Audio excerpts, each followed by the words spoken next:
Hello and welcome back, Exiles. After a absolutely monumental reveal, we now have a suitably juicy Q&A session for you, probably like 2 hours or something. So grab a cuppa, grab a snack, and settle in. I'm joined once again by Jonathan and Mark to discuss a lot. The patch that had to fix all the things, right? That was the goal. I mean, we didn't quite get to literally everything, but we certainly managed to do a lot of things that we were very keen to do. Yeah, you guys are telling me that this was uniquely nerve-wracking for you because there was, I guess it felt like there was a lot of pressure on this one to fix everything. Absolutely. I mean, look, we've obviously got a lot to prove. We need to make sure that we're like that. Well, put it this way: I wouldn't want people to feel like that we don't have answers to a lot of the things that people have been unhappy about. So, we really tried to do as much as we could in one go to kind of do everything. As I said, didn't get to literally everything, but we got to quite a lot of it. And I'm thinking that people will be a lot happier with this release than they were with the last one. Yeah, I was pretty shocked to see how much was in this one, especially given that you've moved to this kind of like 4-2 cycle of you just it feels like you just released the Path of Exile 1 expansion, which also had a lot of pressure to be a big one as well. Yep. So I mean, it's certainly hard. I mean, look, the really hard part is having to make an act at the same time. Like that's a really huge commitment. So I'm certainly going to be happy once we've finished the campaign because we're going to be back to normalcy again. But it's a what it does do is it means that there's like a huge amount of content to draw from.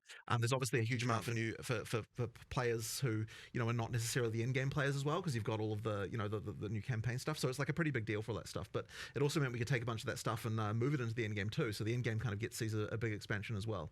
It's been quite a good one. Yeah, I remember early on we had the process. Actually, we just literally grabbed my whiteboard in my office and we just wrote down every single problem. Yeah, and I'd say it's not a strategy we've done to this degree, this methodically before. Right. We were like, okay, we have to solve everything on this whiteboard. Yep. Literally made a tier list up there. Yeah, this is T1, this is T2. We did actually fully of every problem. And, yeah. There were things in there like, performance and things that aren't necessarily the actual, game content. I mean, the very one at the top of the list was, campaign is a slog, right? Like that was the one that we were like, we've got to solve that. Things like that were just like, because we're really trying to be honest about like, here are the real issues. And the reason it ends up being a bit nerve-wracking is because we had a goal to fix all of it. And we didn't get to fix. We aren't fixing literally everything. We're fixing almost, a lot. And I'm sure a few new problems introduced here and there. However, obviously, as we're watching Twitch chat, there was a huge amount of stuff about towers. We had a plan; it was on the list. It just unfortunately we couldn't get time to sort it. So that's it's probably the notable one, I would say. Yeah, so we'll kind of discuss around your vision and stuff for Endgame soon as well, so that you can give people some reassurance about like where you want to go with that. But we should also mention just the other elephant in the room, or the lack of the elephant in the room, with the Druid. Yes. No elephant form, but the joke kind of works. Yeah. So it seemed that Druid has been uniquely challenging to get shipped. It's been something you've been working on for a while now, and just getting it right. What has been the challenge with Druid and getting it out? Well, I mean, okay, so we started believing that we were going to have Druid in this version. And that was the case for at least 2 months of the 4 months of development that we were that we had here.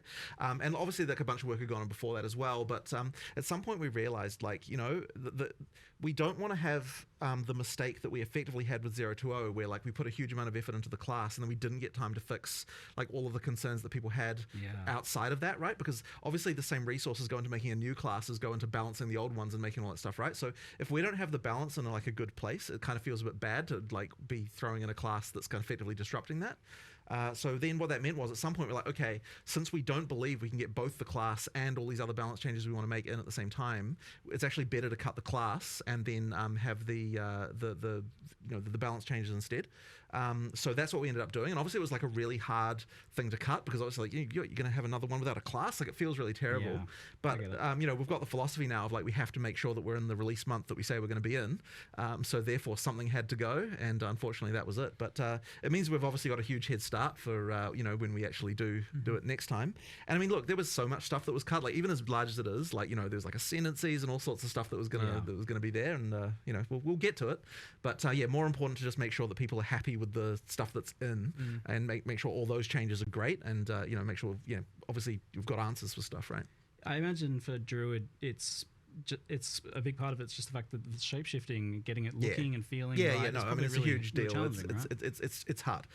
Like there's so much animation stuff that has to go into making each form feel right. So yeah, like but we'll get there. Like I don't think we're that far away from it now. So it's just a question of prioritization. Yeah, it seems like it is probably the hardest class of all. Then might be, yeah. I think it will be. Yeah. You're getting a bit more ambitious as you go with each That class is true. too, which That is is true. Every class is a step up from the last in terms of that. Yeah. Yes. So I guess on that note, do you have a vision for who's next after Druid, or is it kind of a race between them to see who ends up feeling well, most I've finished? always said that it would be criminal to go into full release without having swords. So that's Yes. that's It's kind a of a little pretty bit glaring. It's a little bit criminal to get this far without. Yeah, having to be swords. honest, it is. Yeah. So I'd say It that is would be weird when you think about Yeah, it. yeah, It's yeah. It's so real weird. unusual. It's real weird. So that would be an obvious candidate. Is making sure that we've got So that. going that on. people can infer from that some sort of duelist or something, most likely being the sword one.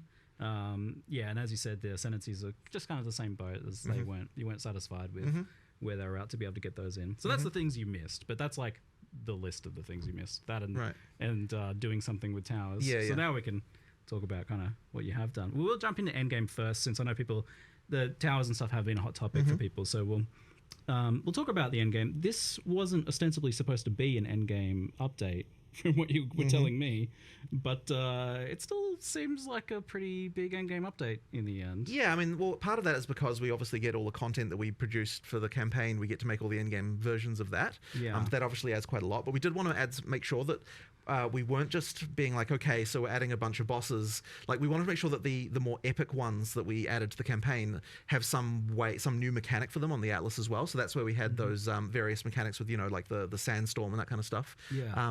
Those kind of like Atlas events. And it really does contribute to the feeling of exploration to have more of that stuff. And then, of course, once you got that, you need to start getting into, okay, well, what rewards is it going to drop? Then we started to think we need a new category of rewards that these things can have. And that's, we started to think about the lineage supports and that kind of stuff. So it just ended up kind of adding up to quite a bit in the end. But it isn't like kind of like the big end game change that we wanted to do. Like, we had a design for that, but we just kind of haven't quite got to it. So but it still ends up being quite a lot. And one of the big things that it also, I think, will help bridge is the kind of mid-end game part. Like that's still a problem that we want to improve, but it adds quite a lot there, because you're seeing that stuff on the Atlas a bit earlier. What's the problem there as you identify it? I mean, you've got this issue where effectively, and we are doing some stuff to address this, but effectively you've got like the pinnacles at the end, and you've got obviously when you start you've got a bunch of content, but it doesn't feel like there's those kind of mid-end game goals that you can easily achieve. That's kind of the issue that we're trying to just solve. a lack of direction, right? Right. There's not enough like really guiding you. Like, the narrative kind of falls apart there, right? Because it's just like open world, and you want a bit more of telling you where to go, what to do, have those goals where you're like, I want to do this next and this next, as opposed to like, I could do this or this or this. It's nice to have those, but it's nice to also have the things kind of directing you as to like, this is exactly what I want to do. The boss I want to get to. So there's kind of just a big gap there. We want to add a whole bunch of stuff in the middle there. We have a huge plan, but again, it's like, we need to you got this working on a campaign, you've got working on the end game, and you got all these like, how do you juggle all of these things? It is brutally difficult, and you end up having to think. So I would expect next expansion to be way more end game centric in terms of fixing all of this, because it was on the whiteboard. But we did do some stuff with what we had. So like that splinter change, I think, is going to be quite a big one. Like, it doesn't look like much from what we showed, but what it does mean is that you've got pinnacle fights earlier in your in the experience, and of course you've got the thing where we're making it make more sense with regard to the difficulty, the access to the different difficulties, by having it so that it's cheaper to get to the lower tier ones. So that helps quite a lot, and I think that'll improve things quite a lot even just from that. Of course, you got the league now in endgame as well. And of course there's a league there too. The Wisps were Wisps, sure. Wasn't really a league. It's kind of just like, not a full-fledged not what we've league done mechanic. before. And a lot of people in PoE2 may not really even know what a league is. I mean, we kind of had it with Dawn of the Hunt, but having Abyss in every single area.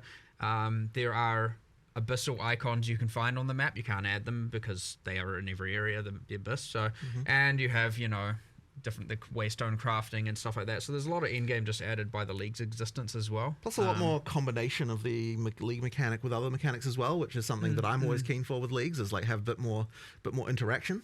Yeah, you were telling me that you had specifically made it so that Abyss would have specific interactions with basically everything else. For sure. Like if a rogue exile is standing there, you get a special boss based on the rogue exile. So that's rather interesting extra combination stuff there. It is interesting because this is a league mechanic. It's in every zone. It's guaranteed, but it's part of a league mechanic. But does this also have like Atlas tree integration in the way that it would later on as it becomes like a core element? No, not the way that's kind of handled is through some of the waystone crafting. Yeah. We, depending when the league ends, we obviously do the whole again more for people who maybe don't know what a league is and how we handle the stuff in PoE1. I'll over-explain it a little bit, but generally we review the state of it at the end. We see what changes we want to make. Sometimes we add it to the core game immediately, sometimes later, and then we add it to the tree and decide how we want to invest into all the different things. But we try and have the meta progression, so to speak, of a league within the leagues itself, and not connected to the core tree, because you could have a separate tree. It is a thing you could do. But in this case, it comes in the form of the waystone crafting. You did an experiment with that recently in Path of Exile 1, doing that in a league, and you didn't exactly like the result. Different because it's not a separate tree, and that was during Necropolis, yes, and it felt like because it's in every area, you have to take it. Yes, exactly. So that didn't work. We're not going to repeat that mistake. It could be a separate tree, but we just did it through the waystone crafting stuff instead, and you can invest in the Abyss and juice the Abyss that way. And we'll see how we fold it all in as we go into the 040 though. Like that'll be an interesting one. All right. Well, one of the kind of like, I guess, endgame issues that I've identified in the past was kind of how the Atlas trees worked and progressed and what they afforded, and it felt very top heavy. Like you had to beat the boss to get points to just scale. Well, that's what I'm talking about with the lack of mid game stuff, right? Yeah, exactly. Yeah. So that's changed now though. Like the league mechanics don't scale difficulty of bosses at all. They're just about what the content is in maps. Yeah, right? And you get the points way earlier. So in fact, you even some of them. We made some changes to that actually as well since last night. And thus it wasn't in the live stream accurately. It was talking about how you have to complete specific objectives like killing the Delirium boss and whatnot to get your points. It's actually just now you follow the quest line, and there's a point in where you get the tablet, which is after you find the league and you kill the, just do a Delirium, you successfully go back and get a tablet. You're also going to get the first 2 points there. Now I wanted to change it so that you can get like, if we have 8 points, you get 4 points before the pinnacles and 4 points from the pinnacles. Right now it's 2 and 6. We're still looking at this just because we made a change last night. There's a good chance we might end up, adapting this a little bit more.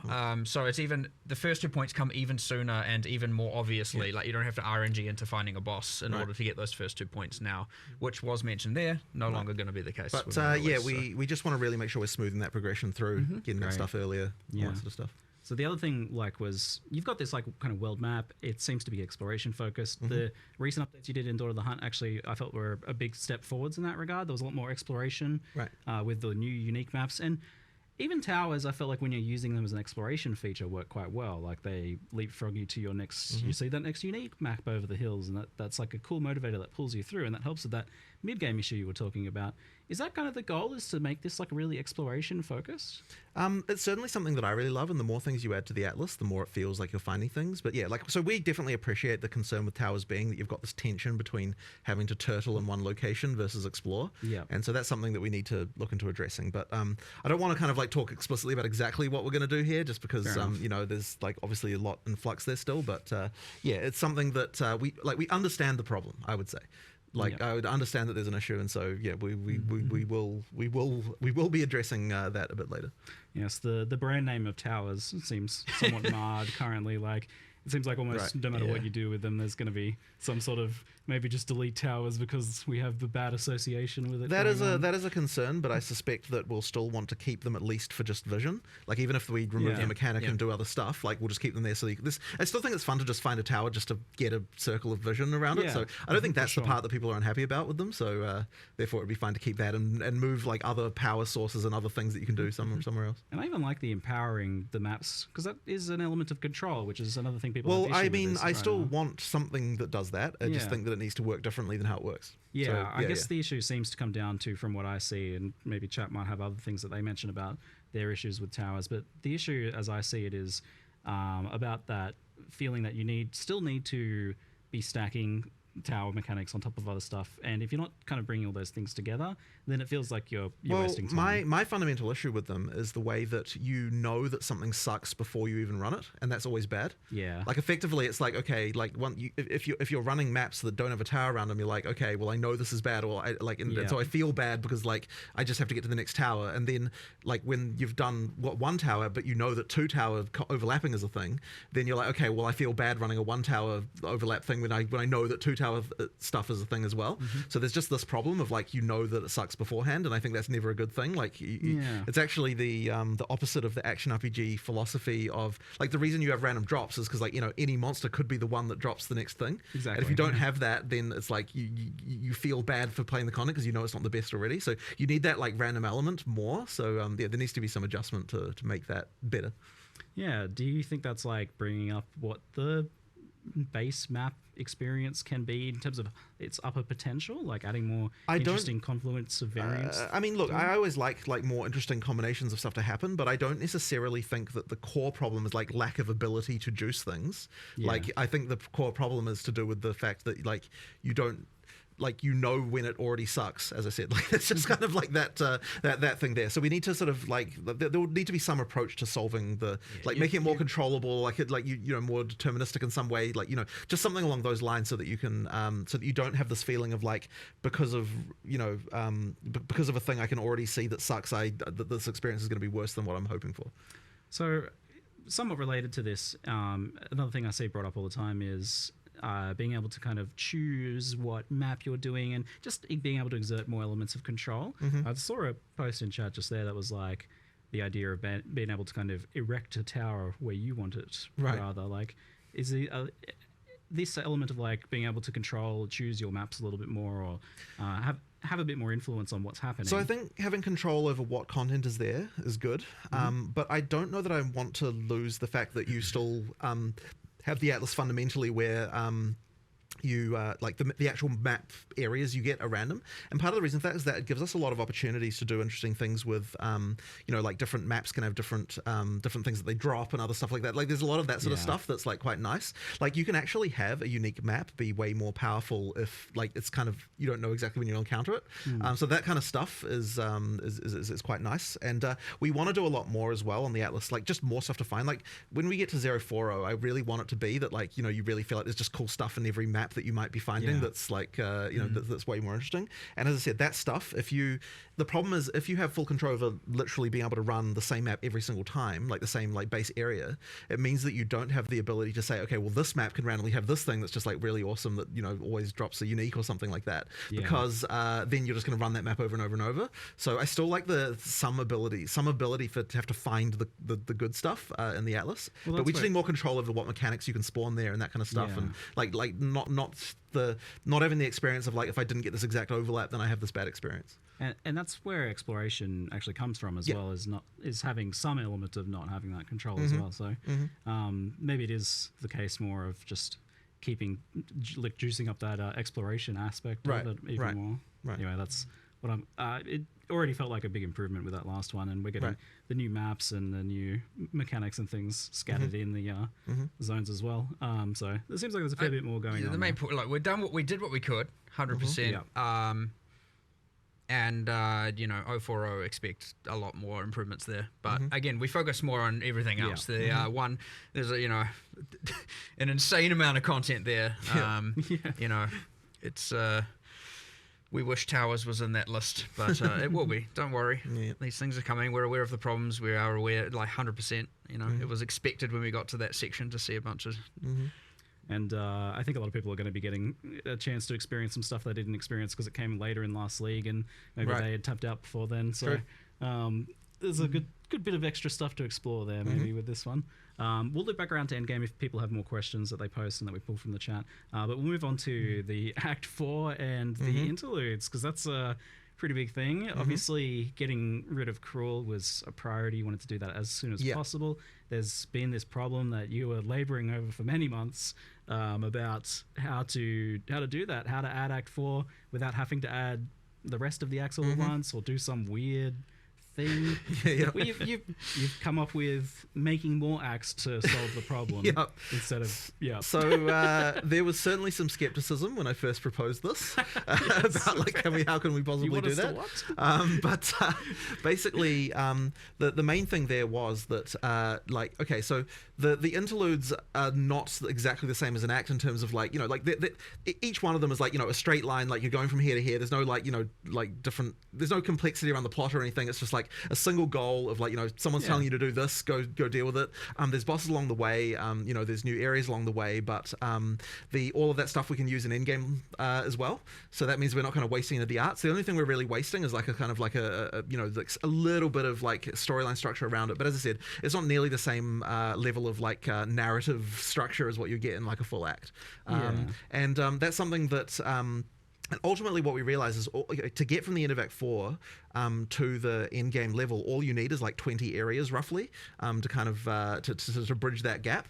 And so that means that I was like, you know what, like with like 20 areas, I reckon we can do it if we're like, we're using a few mechanics from maps, we're taking some, we're doing a lot of art reuse, that kind of stuff. Like we can find a way to make something pretty quick, and it won't necessarily hold up for like years and years, but it will certainly be good enough for just like for a relatively short period of time. And by the time you get to that point anyway, like you're usually pretty fast as a character. You're like rushing through, just to get to end game. So I think that that'll end up being like pretty damn good for the time being. Plus, new bosses, new stuff to experience. Like, in my opinion, it was a no-brainer to do it compared to some weird thing like having to repeat Act 1 and 2 again or something weird like that. Like that just wouldn't have been good. And we really wanted to get rid of Crawl. I mean, like we never wanted Crawl to exist, right? It existed as a compromise. So being able to get rid of it is obviously something we were very, very keen to do. Yeah, there was something. You get to the Act 1 Crawl and you're like, I've know all this content. You're ultra powerful, and that's a little bit feel good. And then you're like, doing all this again. It's just like a little bit like. Just you can do it. At that point you're like, just get me to end game. Like, Whereas when you're playing through, the new acts, like it feels. Well, with Act 4 and the interlude, it feels just a lot more natural and, still fun, and you're discovering stuff, and, it's not that just like, I just did this, like, for, at least for fast players as well, they're going to be like, oh my God, I just did this like a few hours ago. It's like just too short of a time. But one thing about Act 4 and the interlude, by the way, which I think is really cool, which is very different, and something, you don't really appreciate until you play, is you get to Act 4 and you're like, okay, where do I go? Well, I have many places I can pick. I mean, Jonathan was talking about how, they're kind of interludes are kind of straight lines, but there's three of them. But there's three of them. You can do them in any order. There's a choice immediately there, right? You can do those in any order. You can do them in any order. You can do them in any order. When you complete one or partially complete one, it levels up the other two. They always stay, ahead, and they bridge the gaps. You can do them in whatever order you want. It'll be interesting to see the speedrunning strategies, because like there's different bonuses available. Like the spirit draft comes from one. Yeah. Okay. Where another might be more passive point heavy, and another might be more permanent bonus heavy, and another, like, there's going to be all kinds of crazy stuff going on there. So you go in Act 4 where you've got full freedom of like choice of which island you want to sail to, and then you go into the interlude and you're like, which part would serve me best? And maybe the answer is do a couple areas of this part and then swap to another and do that one, and then like who knows? Which is fine, because again, as you progress through them and defeat the bosses, the other ones will level up and keep up with the level. So you can do half of each and then do the half of each again. You can do an area of each, and then, That's wild. I didn't realize the interludes were sandboxy like that, because I was planning on asking about how the fact that Act 4 is like a sandbox for like the great portion of it there. And that's going to be super interesting from like racing and speedrunning perspective as to what people take. But also that does seem like it might help with the campaign slog, the repetitiveness of it, if you can kind of do things in a different order each time. Is there some good reasons to do it in different orders as well? Like you mentioned, like differences in rewards, differences in challenges too, I imagine, for different builds. Yeah, for sure. So, like the reward thing is like probably the main reason you'd change the order, depending on what's going to work best for your character right now. So yeah, each one has got stuff that like we're taking all the different fixed bonuses. I think that actually the fixed bonuses are different a little bit now, aren't they, than the way that they were when they were in Crawl? Did you change what the stats they were? Yeah, I thought you did. The passive point number is the same. Yeah. The spirit is the same, but the other bonuses we've kept, like, we'll still have the resistances that you got before, but some of the other bonuses from like, for example, Crawls, the snake in Act 3. I can't remember the name of these areas. We have internal names, the old snake chamber. The reward from that will be slightly different because not all 3 of those options are available, and they're available in different ways. Some of it might be, some of it might not be, and some of it will be in Act 4, some of it might be in the interlude, So it's kind of mix and match all over the place, but there's some pretty cool stuff in the interludes that, you've obviously got your permanent bonuses, you've got your skill points, you've got just like which bosses do I want to do first or last. That's all nice, but you have a little other things subtle. Like the first area of one of them, I'm gonna be as spoiler light as possible here, has a wandering vendor that sells, guaranteed rare caster gear, and you can go and be like, I'm gonna go there, check that if I'm a caster, and then I'll go to the other 2 acts because that might have like a straight up weapon upgrade. And then there's another act that sells a whole bunch of greater runes, and so you might be like, I need some runes, I'm going to go there, find that vendor, get some runes, and then go to another. And then one of them has, and you're going to have to find this for yourself, one of them has a nameless seer in it, and so go for it, find that. And I'm not going to tell you which. So do you know in advance some of these rewards so that you can make this decision? Like maybe not those kind of secret-y ones, but... I think it doesn't. Does it say it does it show it to you on the world map? You generally see the icons on the world map up to the point your character and the NPCs could reasonably know about. Yeah. Okay. So it depends on the act a little bit. In some cases, it's like no humans have been there, so you can't know until you've opened it, and then it will, or until you have been told about it or know about it or advanced the quest, and now you see all the icons. So. Some yes, some not, and Maybe a bit of a discovery process. But like, look, it's gonna players are gonna share information pretty damn quickly. But yeah, it's actually quite fun having all this different choice and different axes, and we haven't had this level of like, sure, you've got Path of Exile 1, Act 2 is go left or go right, and you got a little bit of that in like Act 8, but you don't.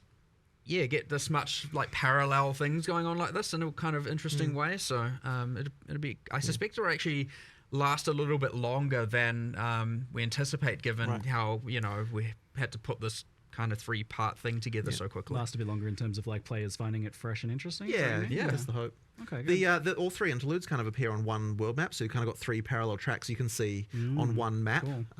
So yeah, that's how that works. It's cool. Decision paralysis is going to set in. Where do I go? I think a lot of people will just pick one just because it's the first one. Yeah, probably, I bet that'll be the most common You'll choice. see stats on that, I'm sure. Yeah, It's yeah, like, 60% pick rate for the first option. Yeah, probably. Left to right's most likely. It makes sense. The order of the islands in Act 4 a little bit less predictable. Yeah. One of those islands, like there's four permanent bonuses kind of going on in one area, kind of thing. It's like a because. Go there first. I'm not going to tell you which ones. But, okay, I'll have to figure that one out, eh? Someone will do it, figure it out. Yeah. Make the progression guides. But I like the idea that it could be different for different builds too. That would be very cool if that ends up being the outcome, because that will keep things fresh long term. Yeah. There's a good reason to do it differently and doesn't just get kind of immediately solved. Yeah. So Act 4 was planned to have a new way of ascending, but that wasn't mentioned here, so it's not quite ready yet. Didn't quite get time for it. It'll be coming a bit later. But you can there's still a quest to go to the place where that is happening. But and we added like a kind of another reward there, just for the time being. Yeah. But later on there'll be that. The amount of work required to make that trial just unfortunately wasn't quite compatible with making all of the other stuff we made. Probably if we hadn't made the interlude, we would have been able to do it. But I think the interlude was more important just to get rid of Crawl. So we ended up making that decision. Yeah, but we'll get to it. Thank goodness. I'm like so stoked Crawl's gone. If it's what most of us imagine it's going to be, I can imagine where a lot of that work comes in.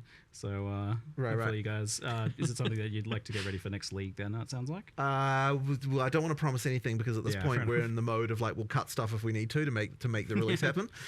So I wouldn't want to promise anything, but that would be nice. We'll just have to see. I guess the other question then is, do you think it'll be like different enough and appealing to people who don't necessarily want to ascend the other ways? Well, it's certainly different than the other ones by a very significant margin. So I think that'll be interesting. And what's the vision for how Ascendancy works long term then? So is it the idea that you ascend once in Act 2 once, and then again in Act 3, and then again in Act 4? I mean, you will You'll be get able to do 6 it that points way, but if that you way? want to do other, I mean, yeah, that's a way to do it. But if you want to, just if you like a certain trial better, doing it that way is also fine too. It's just interesting because there's like not as much of a gap as there usually is between those first 6 Guess not. months that way. I Like they're guess quite not. rapid fire. So and then it would be a big gap until the end game, and you do your choice of fourth one. Yeah, I mean, I guess we see that as fine. Like you kind of want to get your build locked in to some degree by the time you get to that sort of I level. kind of like it. It's just different to how it's been done in the past before, Right. where we had, whereas like right at end game you did that third one. So that's interesting stuff. So a big part of this obviously is then continuing the campaign slog kind of discussion was just the speed of the campaign, how that tied in with difficulty, zone sizes, and things like that. You guys did a whole bunch of big changes a couple weeks into the last league where you reduced zone sizes. So we did a bit of that. That's one of those things that's a bit hard to see exactly until you've played it a couple of times. So I like, for example, right now, like the first time you play through Act 4, I doubt you'll be worried about zone size. Second time, then it might then start to realize like what places are too big and what places aren't. So there'll probably be a little bit of adjustment to that even as we do the first couple of patches in 030 as well. Just because, like as I said, it's actually a bit hard to appreciate until you've kind of played it a few times. But the sprint helps a lot. Like sprint is a big deal as far as like changing how the game feels in this regard. So if you're fast and you know how to use it well and that kind of stuff, you can motor quite a lot more than you were. It'll be interesting to sort of see how how many people are using that all the time versus how many people are kind of just using it all the time. You have, well, yeah, but the thing is, you're an experienced PoE player, right? Like you're gonna be. But like like, there's a fun risk reward to using it that way, though. Like, if you are just using it to traverse or like backtrack or something because you go the wrong way or something like that, then it's pretty cruisy and it works well for that. But it also is a very powerful like combat tool. You can use it like a boss is doing something, you can get further away than you could before. For boss stuff, you can, although it is dangerous, right? Like, I mean, if you screw it up, then you get knocked down. yeah. But I think the thing that I find kind of interesting about it as well is that like you can skip monsters now more easily, and that means that if you are overpowered due to getting a good item drop or something like that, you can kind of like motor through a couple of areas a bit more, like sort of then catch up to the point where you sort of feel about right as far as the difficulty, and then keep going from there, like more specifically. So you've got that kind of tool at your disposal. Not something I'd expect like new players to do, or like players who kind of don't want to engage with that stuff. But if you're talking about like like the person who's playing through the campaign the fifth time, certainly that's an option that you've got that can kind of speed you through a little bit faster. So that's something as well that it kind of does, just because you are faster than basically everything. So you can skip past them if you want. We're a bit of like good players, like knowledge players knew how to move a lot quicker. There's a bunch of skills, you get animation cancelling, you got shield charge. It's true. It's true. The speedrunners already have a way, but like no one really wants. Like, obviously, you don't want to be doing that all the time, right? Like unless you're like really dedicated to speedrunning. So. It's niche, unintuitive, and whatnot. So like there's a simpler way to now close the gap between the players who knew all of that and the ones who didn't, and which is great. And maybe a lot of those players are still using all of those tools even on top of this, and that's fine. I actually wonder if like the sprinting is faster than like the shield charge, dodge roll, animation cancel shenanigans. Haven't exactly done a race. I think it's close. I'm pretty sure it's relatively close though. Yeah, the difference there. I know there's some passives in the deck side of the tree for like slightly increasing your speed while sprinting, and a few other different things while sprinting, like increasing your evasion while sprinting, and so there's some of that going on as well. That maybe when you speak into all that, you have a more of an advantage over those other skills. We'll see. Actually buffed dodge roll a bit for the sprint too. Like you can turn a bit better. For longer during the dodge roll. You can. So that one was, man, I'll tell you what. So this is kind of inside baseball stuff, but sprint was like way harder to implement than you might expect. Like it seems like, you just add a speed buff, but like getting it to be smooth and like feel right, and like all of the stuff around like the turning at the end and like all that stuff, that was really, really hard to do. Like it was like there was like a programmer for a very long time just working on sprint issues. Like holy crap. So yeah, like it's one of those things that like every little imperfection of it, so you do it so often, needs to be ironed out. I'm looking forward to stacking move speed and dodge roll distance in Sanctums and using sprint. I use sprint in the Sanctum and I was testing earlier, and it's so fun doing some of the things with sprint. It's like we're like mega long dodge rolls into sprinting is gonna so fast. Yeah, I mean we've in general just improved mobility. We've improved and even outside of that, it's like talking about sprint, slog, fast. Like there's more to it. There's obviously dodge rolling has improved. The mercenary like slow while reloading, but also something like Jonathan and I both just randomly did one day, just logged in on live. We played mercenary and we were both just like, what happened? What did we do? What has gone on here? What I believe feels terrible. It was the 0-0 change that related to like contact points or something. There was something like that I think broke it. So because the thing is, it wasn't actually feeling like how it felt before we released. Yeah. So it's like, oh crap, we need to fix this. Something went wrong drastically there.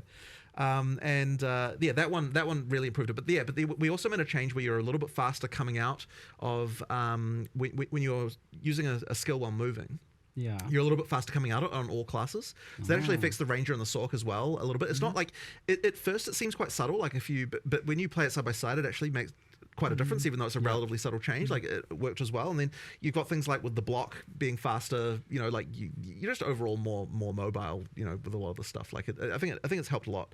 But the nice thing is like we still didn't have to compromise on like making sure the combat still was right. So that's obviously been like a big worry, especially because there's so many other buffs and things for other character classes. Like there is definitely a concern that we've like overcooked, gone too far. Like things are, like things are going to be too easy, and I'm a bit worried about it. But I think it should be okay. We just have to. You mentioned like the way you've designed this, not meaning you didn't have to compromise on like combat and that, and that was a big hesitance for you. Like you really wanted combat to be not optional in the past. You were talking about before, for sure. And things like that. So why does it feel like the way you designed this lets you not compromise on that vision? Because ultimately, the actual combat itself still works after trying it. Like, and generally speaking, like, even though I may not necessarily agree with something, I'm still willing to try these things. So, we tried it. It works. That's really it comes down to, right? So, that as long as that's the case, then then I'm cool with it. I just want to make sure that we don't end up in a situation where, we're just, it's all just like, even during the campaign, it's just one button, don't have to worry about anything, like there's no challenge anywhere, like that kind of stuff, because I just find that boring. I just don't enjoy it at all. Like I feel like you need to have some level of like actually, having to think once in a while, during a boss fight or something like that. So there just has to be a little bit of that left over. Sometimes it can be the situation where this was a good compromise, like 100%. It again, he spoke about how long it took for this programmer to work through it, let alone, there's heaps of iterations with these kind of things, trying to keep things feel grounded, kinetic, realistic, that kind of stuff. So you're not just like, and animation wise as well, there's a whole bunch. So, when you're taking a chance on a thing like that and, it feels like a compromise and you're uneasy about it, I'm glad we did pull the trigger on this one and give it a go, because sometimes it is like knowing how much resources this is going to take. If this fails, it's a massive waste. Because there was another one that was like hugely contentious, which was removing the limit of 1 per support gem. Was something that took a bit of convincing to even get people to want to try out. Like that was definitely a worry. Like the concern there is just that, isn't it just going to be that everyone's running the 5 same supports on every single thing? But I was kind of like the amount of, I think what we're losing over this is much worse than what we were gaining. It's something really important, and so I actually now that we've done that, I wouldn't have it any other way. I think it's really, really good change, and that one is, in my opinion, the most important change we're making in 030. I mean, obviously you got a bunch of content, but like in terms of like what single thing is going to affect gameplay the most, like in terms of character builds and like build variety, that change is a huge one. So I'm really looking forward to seeing what people can do. I was skeptical when you showed me this change, because I was definitely in the camp of defending the decision of the 1 support limit for the logic of it making you think about how you build each skill differently, not just building every skill for damage, but rather like, okay, which of these damage dealing skills am I going to make more utility or do something else instead? But playing around with it feels like it kind of just lets you use it on 2 skills, like something like Fist of War. Yeah, and that's just a really big improvement. Like that's a lot more fun having 2 Fist of War skills than one.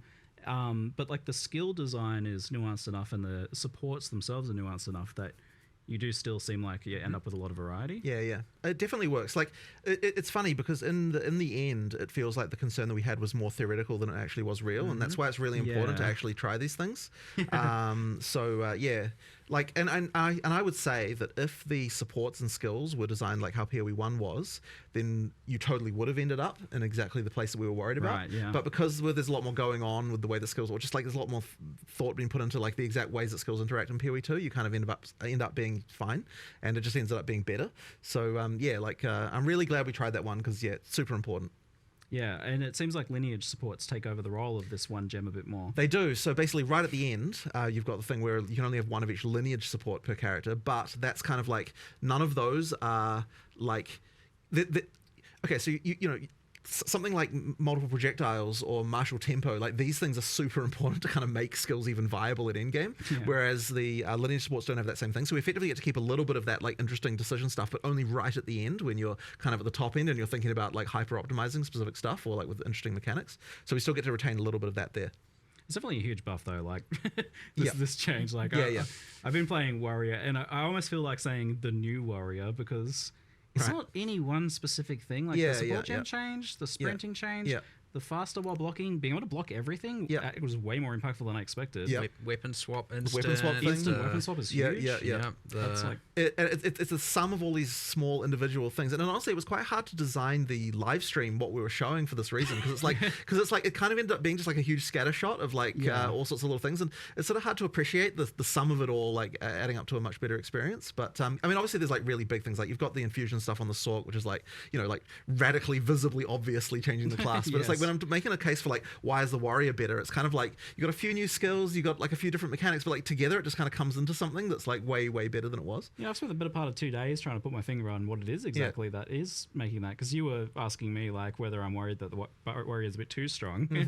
And I'm like, I'm definitely a lot stronger, but I'm trying to figure out what it is exactly, and it's like a bit that, a bit this. Everything. Everything. Definitely feels like way more fluid, faster, smoother, chunkier all at the same time because I've got more Fist of War skills going off. We like the instant weapon swap thing is huge as well. Like that seems like a pretty minor change, but all of a sudden you're not thinking about like there's no reason to not. Right. There's no reason removing all the reasons why people wouldn't use combos is exactly the focus that we had for a lot of the stuff, right? It's like what is preventing someone doing a combo here? What can we do to fix it? So you've got like the shock change where that's longer. You've got like the change to chill and that kind of stuff. And there was a whole like thing with, we never even talked about Ignite because there kind of wasn't room for it. But Ignite has got a whole different thing where that it does now, where there's like every time you fail to ignite, it builds up flammability. That means your next ignite is more likely. So there's like that. There's like a bunch of changes just all through like the places, just these little things that tweak stuff. One of the ones I know is actually really big is the thing with the curse and the what do you call them? The thing that lowers resistances. What the hell? Exposure. Yeah. So exposures, right? Like it seems so tiny. Like, oh, let's make it so that you don't have individual exposures for different elements. But it's like it actually changes the gameplay so significantly because the moment that there's something that's going to add like 30% more damage in the case that it was before, that you don't have access to if you're going to use cross element. So you're never going to use cross element, right? You're never going to do it. So it's like really, really important to just remove every single barrier that's getting there because we merged we merged cast on shock ignite and freeze into single. We did. So gem. there's no more cast on shock anymore. It's cast on ailment for that reason as well, right? Exactly, right? So literally we're like, let's find every single reason that's going to stop you from wanting to be able to use multi-element builds and actually try to improve that, right? And guess what? You can still just play one element if you want. Yeah, you can, of course, right? but yet now if you're doing multi-element, there's just no reason anymore not to. I was so stoked looking at what you were doing with the elementals because it feels for the first time it actually is like an elementalist. Like there is mixing of the elements. It's cool because that's a fundamental game design thing with action RPGs is that it always at some point makes sense to focus in on one very specific thing because of scaling. And but it seems like gone a long way towards solving that issue. Well, I hope so, because we really tried to fix every single case we could see. Now, there might be still some more. Like, you'll find there's some random mechanic that only works on one thing, and then people pick that, and we're like, okay, we have to find and make sure that there's something that's going to attract you to every element and play it. Yeah, I mean, look, part of the upgrades to the individual ailments also really helps, because it's giving you another reason. Like, it isn't just that you've removed the things that were preventing you from like, you want to both have I'm not specializing you because this mechanic works across different elements, but also you want to have, like, this element has something that you're going to want to use with other elements, right? So, like, buffing shock, for example, we're like, okay, like, is there enough of a reason to weave lightning into a fire build, right? There wasn't enough of a reason. So by making shock better, it's like, well, then now there is a reason to use two things, but you also want the burn, and you also might want the chill, and, you know, like, making sure that all that stuff is powerful enough to actually tempt you to actually do it. Because like 8-second shock, and you even mentioned bigger magnitude shocks. A number of the skills have a bunch of shock effect on it. So effectively, if a skill is supposed to be for shocking, then that skill will have magnitude on it, because the idea is that, like, you know, we really want to make sure that, you know, it actually works. But so that kind of stuff, it's the same with the fire skills that are intended for burning as well. Like, if something's intended for burning, it's going to have some kind of duration or something like that. So it's like, you want to use that one, then you want to switch to something else while that's burning away, and that kind of stuff. Yeah, because I always want to do that sort of thing, but you feel a bit silly because, like, it's just not enough. It just wasn't doing enough. Yeah, you should just, like, use your main skill instead. Yeah, You're wasting exactly. time. But you know, like, even, like, once again, you wrap back in the support changes where it's like, okay, like, why would I want to use this other mechanic when I can't do this as fast, or I can't do it as powerful as I could have been doing on something else that I've all in on. Like, it's like that as well was contributing. It's like the whole lot was just all, you know, a bit of a mess in that way. Yeah, and you mentioned the Ignite thing. I did want to clarify because I saw some questions about it in the chat. It builds up now. So, like, if you don't Ignite, you get 50% of the Ignite, and then the next failed Ignite will... It's called flammability, since we no longer have the curse. Right. And as you build up more flammability on an enemy, the probability of an ignite occurring goes higher and higher and higher, and once the flammability is full, the ignite is deterministic. So if you miss an ignite, you at least contribute towards the next ignite being more likely, and eventually it is inevitable. But one of the other amazing things we got, which was huge from our perspective, is that the way that ground effects work now for the fire is that it has to build to 100% flammability, and then it sets them on fire, which means that if you use a level 1 flame wall, it doesn't ignite shit anymore really easily. So that means we can actually add mechanics that trigger off ignites and do all that sort of stuff without it being a disaster. You don't have to worry about people being full degenerates with it. Exactly. So if you're using a high level flame wall, it'll set on fire real quick. But if you real quick. But if you're using a low level one, then it takes forever, so you won't do it anymore. Yeah, so, nice. It's finally a good solve for that, instead of being I know it's been a bit of a disaster for a long time. But so now we can have ignite triggers and more supports around that and that kind of thing. And let's be more liberal with the power you can give out to that sort of thing. And just the consistency has been a pain for any Ignite builds for a while now. So that's just going to be actually consistent now. Yeah. So that's really good news. And I saw that freeze was getting a lot better too. The same idea of, like, any freeze skill. So the freeze skill, for that one, we didn't, I believe we didn't change the sort of base freeze balance exactly. It was more that freezing skills just have more freeze going on. And then there was also the other change, which I guess we didn't even cover really, which is that anything that consumes... we'd use the word poise, but basically what that means is that anything that's, like, harder to apply to a boss, if the mechanic is harder to apply to a boss, then we want to increase the reward for doing it on bosses. So then we've got, like, a extra damage versus unique monsters, like, kind of in quite a lot of places and different skills now, because, you know, once again, if you freeze a boss, it's way harder to freeze than it would be a regular monster. We want to make sure that the payoff for that, for utilizing it, is now much more chunky. And this was substantial enough that you could actually see it in the footage. Like, you saw the boss getting chunked from those shots in the footage compared to, like, the regular attacks. But there were other ones as well, right? Like, so with the armor break, for example, it's like you weren't really incentivized to consume armor break on bosses. So the way we solved that particular one was like, okay, if you're an armor break consumer, rather than consuming the armor break, we're going to upgrade the armor break to a new state, like a new higher, like a level buff that's going to do something different. So yeah, like in the case in the case of Sunday, you're like upgrading from plus 20% to plus 40%, but then it also refreshes the duration, and then so effectively you're more incentivized to do this, and then, you know, because it actually extends it now. So that's like another thing where you're like, let's actually make this combo work. The high velocity rounds one is very good. Yes, pretty crazy. It's so that's crazy, it takes your armor break into, I don't remember the name, let's say T2 armor break. Shattered armor. But it's then for the next however long the duration is, 5% of the think of it like a kind of infinite impale. Yeah. 5% of the damage dealt by the high velocity rounds is dealt on every single hit for the rest of the duration. And that means every single pellet of a shotgun is doing a percentage and of the the fragmentation rounds is 10 hits. Yeah. And then the consume days on Monk is the exact same thing. So if you do the days vaulting impact, and then you have, if you have staggering palm up and a temper spell, and you do whirling assault, you're doing all the whirling assault hits, all the projectile hits from staggering palm, all the temper spell hits, each of which are doing a percentage of the vaulting impacts thing on hit, and you just melt things. So juicy. I saw Days as like instant application too. Yes. Well, that one was kind of worthless before, so we're like, let's just make it actually work. This idea of like buffs that get escalated into tier 2 buffs is like a kind of cool concept. I like that one. And the other funny thing about it that's like less obvious but really good from our perspective is that it means you can't repeat the combo piece immediately either, because once you've upgraded the armor break, it's extended the armor break, which means that you can't just reapply the armor break immediately again either. You have to do something else. So it actually kind of generates that rotation kind of naturally, which is kind of a nice one. It's chunkier and it feels like you're not an idiot for doing it. Right, exactly. Before it's like, why would I want to remove their broken armor and make them tankier again? Like it never really made any sense. That's a good one. But it also like prevents some of the weird edge case stuff that is a pain for you guys. So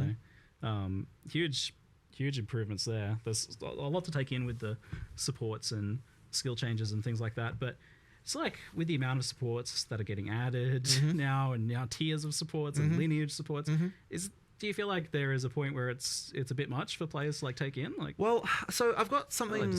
There's some stuff around this that I would like to improve, which is that first of all, we did a full pass on recommendeds to like, because there was a lot of terrible recommendeds right now, and so we did like a full pass on that. So basically, what I'm hoping is that now, at least all the recommendeds are not bad. Like I was kind of trying to really answer the question of like, are these 3 supports the truly best supports that the skill could have, right? And previously we had this extra constraint that kind of screwed this over, which was that because you could only have limit 1, there was always this thing of like, but would you use it on the skill or would you use it on a different skill that we were always kind of working around?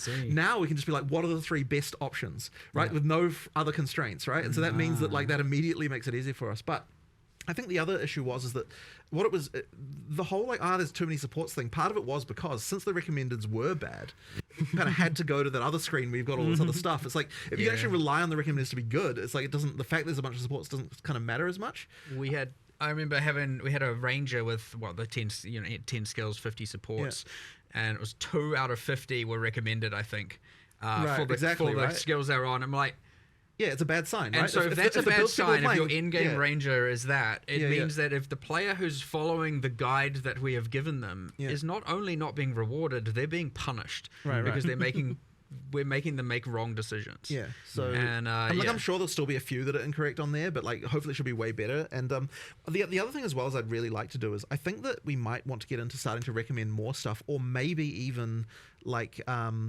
recommending stuff based on the previous stuff that you've already done. That's crazy. Which might be just get a bit complicated, but I'm kind of like, I feel like we maybe should start thinking about that. That sounds like a nightmare to code. Maybe, but then it's kind of like, or maybe like if you've got this other skill on your build, then this becomes an option, or there's something like that we might have to do, because I think there's more we can do there. But whatever, for now it's just at least we're like, here's the 3 best shit. But also the names. I know. The names are so much better now as well. Yes, right. So we did a pass of like making the names more obvious. Like, because there was a lot of supports that just kind of weren't like search for there's this thing that does a thing I don't what is it called? I don't know. I don't know. Whatever. Google it. Yeah. Like, there's something that does an explosion with armor, but what's it called?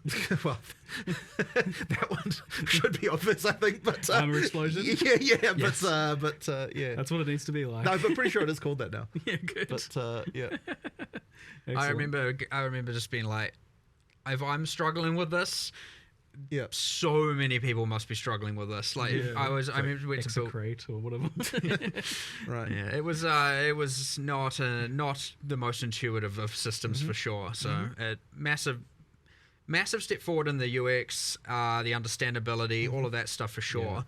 I'd say as you play it and as you take it as it comes, it's not overwhelming. it's easy to look at it in this context and go, oh my god, 100 in support and whatever the numbers are, and lineage supports, and oh my god, there's but so also, much going on. the lineage supports really should be treated more like uniques, so they Yeah. kind of just go into the big pool of like, you know, stuff that at end game you're kind of like, you know, potentially working on. But I mean, a lot of the lineage support things will end up probably being like, oh, you know, this build guide says, you know, this is the thing to use here, so and you know, and here's the boss you need to farm to get it. So I suspect that, you know, it obviously ends up a lot of that way with uniques a lot of the time. But there being so many options for this stuff, actually, kind of like, so there's this thing that ever since kind of the internet, you know, we get, we're spoiled, right? We're inherently spoiled for everything. We have the build guides and all that, and there's a lot of fun to that as well. But we obviously lost some of that kind of mystery of your own self-discovery. But I feel like you're almost forcing us back to that age a bit, because there's just too much for guide creators to really cover. I don't know about that. Like, people will still converge on things. But even if a guide creator like creates a build, even if it's like quite well optimized, there's usually like a few other options. Well, that are ideally, almost yeah. as I mean, optimized, that's part of the fun, right? Like, you know, over time people come up with more stuff, and ideally, since we're shaking the meta up each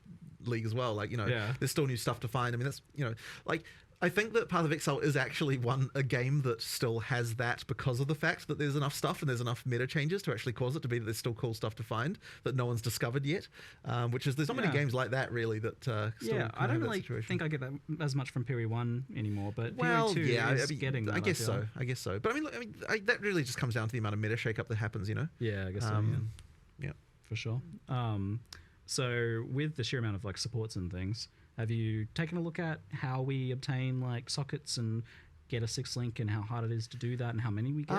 So there have been some adjustments. Actually, this is probably a good time to cover a topic that like was probably not obvious in the live stream, which is that we now have a system that allows us to effectively. And I don't have a good like way to phrase this really, but it's like, so I'll take the transmutes as an example, right? Okay. So in the live stream, we're like, it's dropping too many transmutes. We want to instead drop these more powerful ones. The way that actually works is that as you get higher level, it specifically takes like some of the juice, if you will, of the transmutes that would have dropped, official term, and then instead drops higher level ones but less often.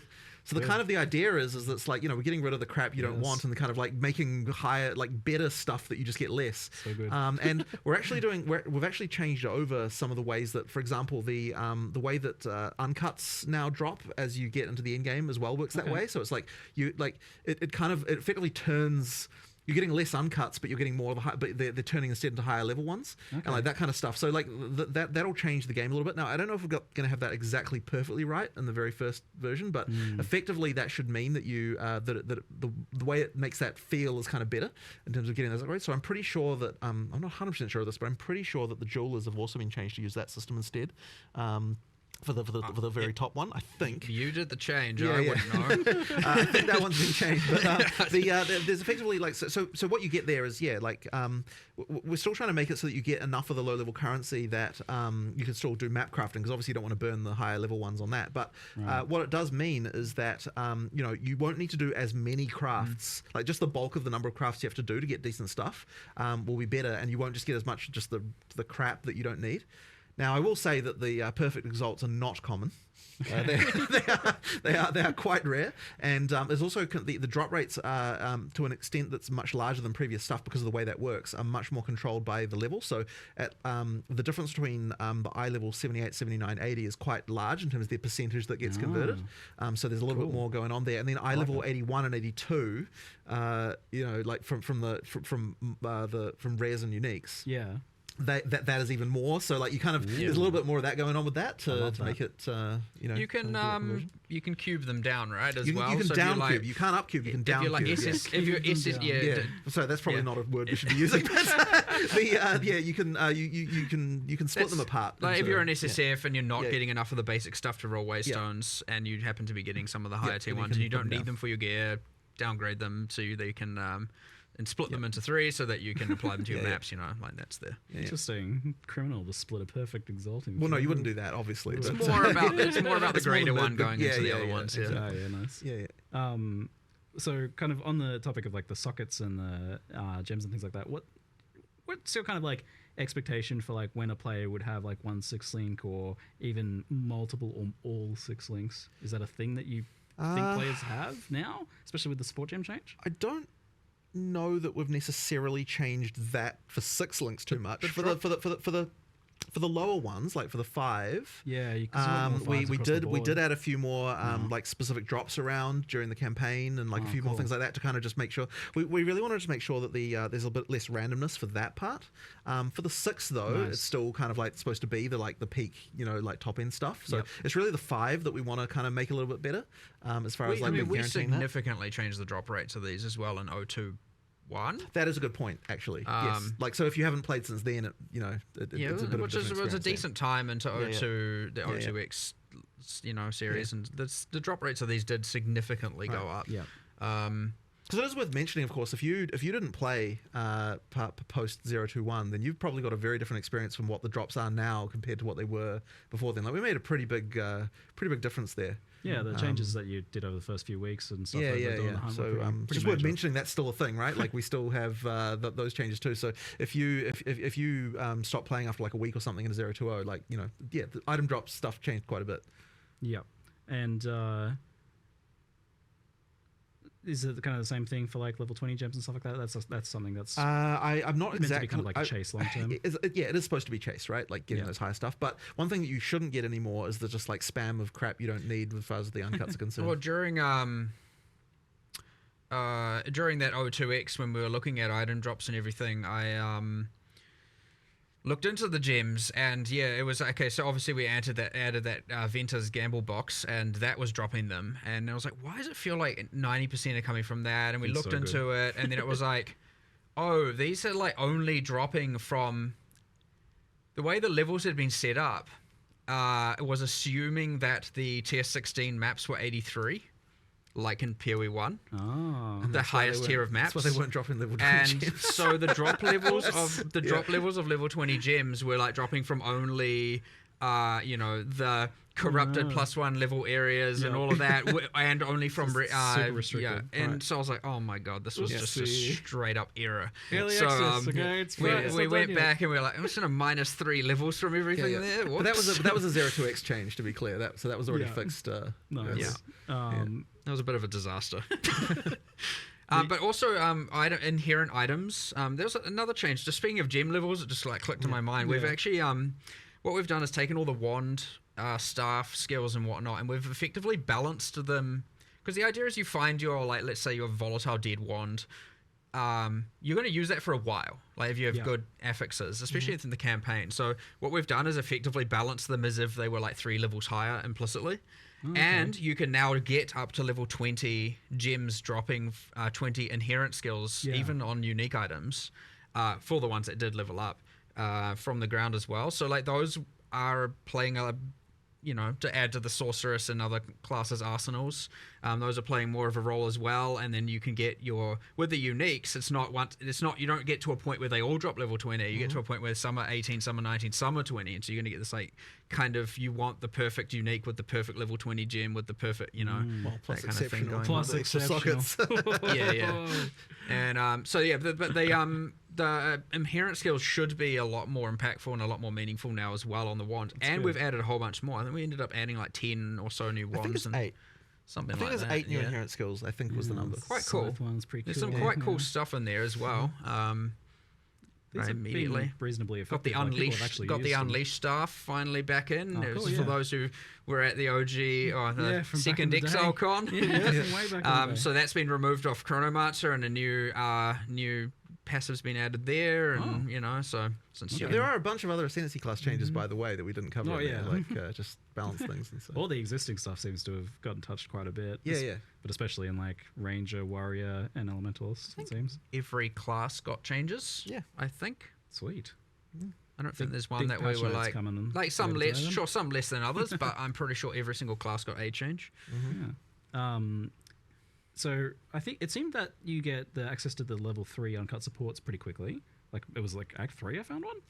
So effectively you get So now those there's aren't effectively a tier per act. Those aren't rare. Like, no. yeah, like so because that's what I was thinking. I was like, oh, these tier 3 ones. Yeah, but bear in mind like we've sort of different effects rearranged for the everything, right? different- Because we've got things that level up. So effectively, in tier 2, you're often getting things that are level ups from tier 1, and so then we can push a couple of those up to tier 3. But then in tier 3, there's some of them as well. So you kind of it's sort of spread out a little bit more evenly, and the extra levels kind of mean there's more interesting upgrades. And one of the other things I just wanted to mention is there was this and part of the issue with the supports before is that there was kind of this decision fatigue you had a little bit with them as well, where it's like you didn't want to remove something to add a new thing. Like you'd more likely wanted to just all in on the thing you already picked. So having some level ups like that kind of actually just eases that a little bit, where it's like there's a really obvious upgrade sometimes if I just pick this, and sometimes it's just nice to have that. Gives you a little break. Yeah. I really cool, like more powerful. the new tier per act. I actually really value the fact that no matter what, when you get to that new act, obviously the interlude is kind of considered one and a bit act, so it's not you're not getting 3 tiers of supports there. But I really like that no matter what, obviously you get to the new act, you start seeing all the new base types, and now you have this new tier of supports, and so every time you get to an act, you're getting just like straight up like, all right, let me just get a bunch of power upgrades straight away. Yeah, it seemed like there was a much better breakdown in the progression now, in terms of both skills and well, like every second act you get new rune tiers. Every second act you'll get new every as well. Can't remember how that's split. I feel like that's 1, 2, 3, 4 and interlude, and then in game for essences. So like there's a lot of like you get to act 4 and you get a new tier, you get a whole bunch of new base types, you get a new tier of essences appearing, and so on and so forth. It's like just feels really good getting to a new act and getting all the power from it. We'll talk more on specific archetypes then, but first, so like on the skill topic, thing that comes up often from Chad and earlier questions I've gotten is like about the overimportance of plus levels across the board for a lot of things, and also the impacts of mana costs on that. Like you guys did a pretty big adjustment on that recently, but how do you feel about where mana costs are at and plus levels in general? We have lowered the exponentiality of mana costs like pretty drastically, especially level 20 plus is going down a lot, like an absolute huge amount reduction. We're trying to keep the campaign relatively intact.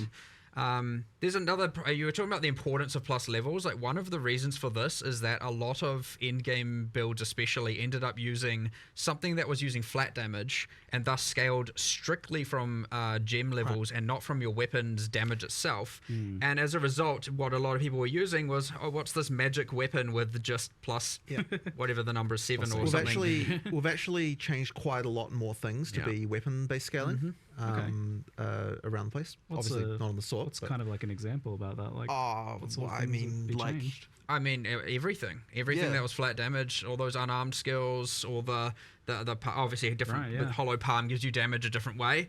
But with Shockwave Totem, all of the stuff, we're just generally going like, we just want weapons to matter, and this whole just using a single affixed weapon at the end is. It's not going to fly. Now, that being said, plus gem level, still pretty important, and especially in the case of casters. But yeah, the mana costs just got kind of out of control. Manageable in some cases with some builds, with others, not at all. So yeah, that's come down like a lot. I don't have the exact numbers. We were looking at a lot of the models yesterday of what the numbers were.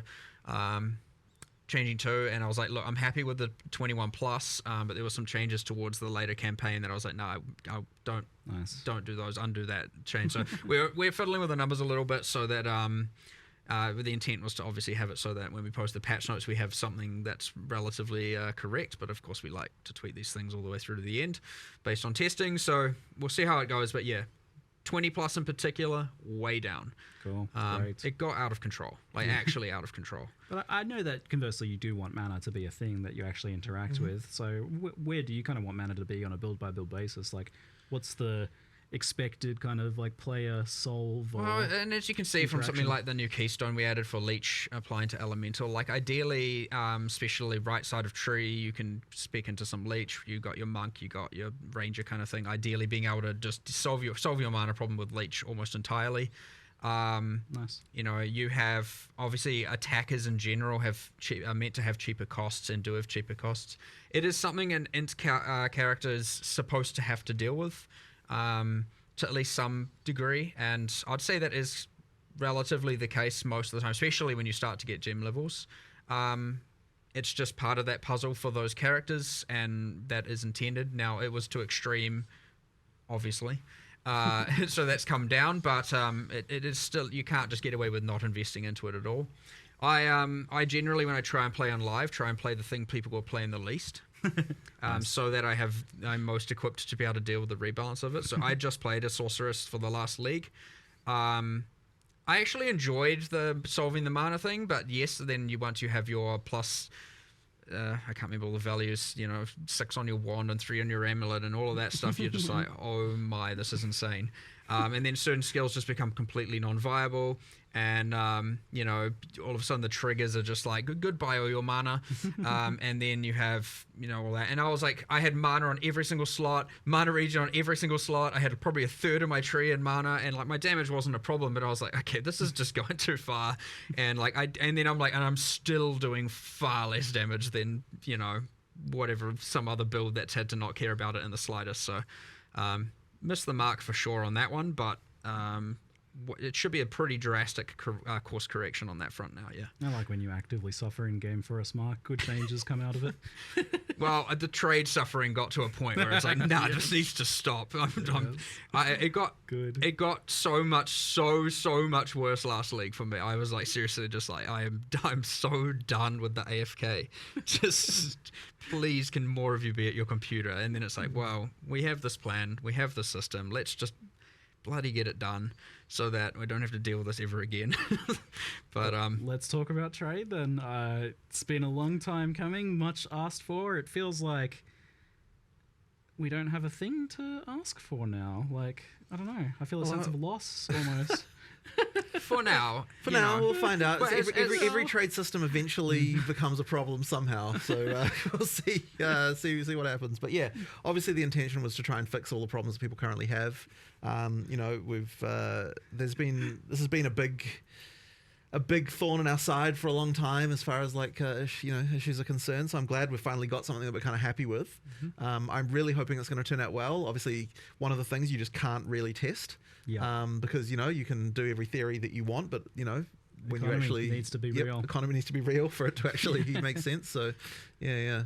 And I have been thinking about it nonstop since you've told me that the trade was happening, because it seems like it can have so many follow-on effects. Like, for one, all of a sudden, the amount of available items to purchase is multiplied by a huge amount, like times 4 for the amount of offline players that are now available at least. And then like, I'm going to list items that I wouldn't have listed before because I couldn't be bothered leaving them up. So that's doubles it again. Like, what's 10, 20 times more items available to players? Like, that's a big thing. It is, and that's part of the reason why we need the gold costs to kind of offset that, because that will potentially drive down prices in some cases. So you need something that's kind of a barrier so that people aren't like buying things too easily. But at the same time, what I'll say about this is that, so the gold costs are there for that. One of the other big, really important things with the gold costs is it means that it doesn't screw your progression up too much as you're going through the game.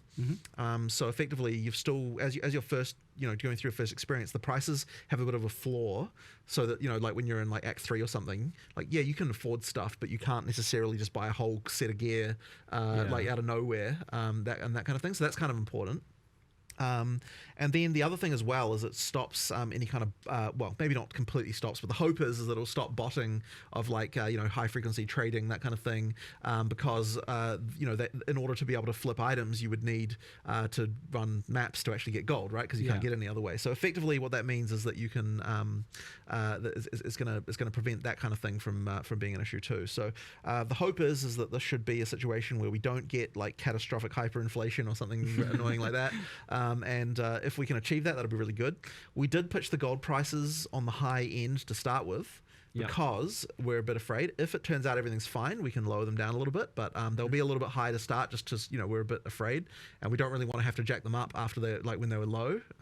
So you said this that they were pitched on the high end, but then when I asked you about how much gold it actually costs to buy something, like what amount of gold does it cost in terms of time or maps? The discussion was that buying a rare should cost you about 1 map worth of gold. That's like, seems like nothing to me. That doesn't seem that high. Like, I mean, like it's you enough end up with a lot of gold. It's a lot for a botter, but it's well, not exactly, much for right? a player, It's a lot for a right? botter. That's the thing. Yeah, sounds perfect. A little bit earlier in the game, this a little bit different, because you want to make sure that you know, you're not screwing with the progression too much. So you know, it has to be a little bit adjusted. But effectively, yeah, that's kind of the goal. Just to it's enough of a barrier to stop the flips, basically, because you know you still actually that sounds low enough that the currency cost of the items is more likely to be a. Well, I mean, that is the part that the players receive, so you'd want that to be something that matters. But yeah, like as I said, the floor shouldn't be too bad. But it's gonna be very interesting to see how it develops. Like I honestly have no idea really. Like I don't know whether the prices will be lower or higher on this system versus the old one.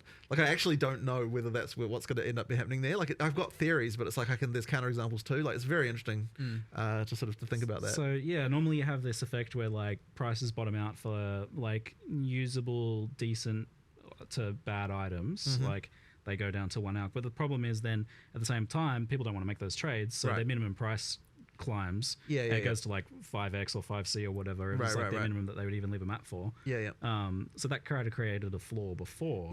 But then on the other hand, kind of gone now. On the other hand, if you're just filling up all your stash with a bunch of crap, like, you know, that's like as a seller, you don't necessarily want to do that either. So, you know, like you've got that element going on. And this is something I love about this system is that it's going to give you a very real feedback of how things are selling, because you're going to get in real time those. A bunch of people are going to turn up in your hideout. If you underprice something, a bunch of people are going to turn up instantly. They're going to be there. So this is my favorite when we talk. You told me how this works. So people click it, they get transported to your hideout at the location of the NPC with the box open with the item highlighted. So like you can't like troll people by like putting the NPC somewhere far away from the entrance or something like that, which should be otherwise an issue. But like you get like really popular items, and you've got an active shop. You can have like 20 people in your hideout. Yeah, you can. So we actually popular. So we actually had to do a thing where effectively there's only 24 slots for people who aren't your friends or party members. So effectively, that means that there are some extra slots that are dedicated so that you can't someone can't stop you from being able to map or something just because you had a popular item that people are looking at.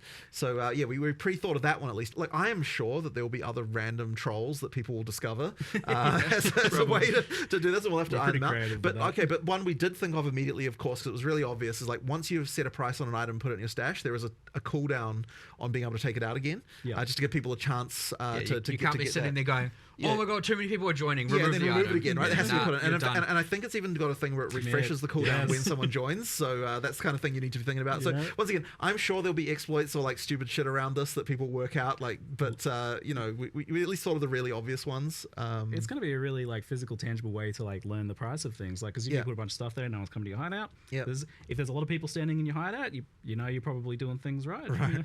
But yes, no change of none of that repricing. The bait repricing is gone, right? Because like when you put the item in and you price it, you are committing to that price, right? Like you must sell. You must sell for that. Someone's going to buy that thing, right? Never again am I going to message someone and be like, I want to buy it, and then they raise it by 5c. Right. I still want to buy it. But 5c again. On the other hand, still want to buy it. On the other hand, you have to actually be careful, right? Like you could accidentally sell something for real cheap, and nothing's. There's no. It's a great way to learn. I know it is, right? It is. It's a good way to learn. Yeah. It's cool.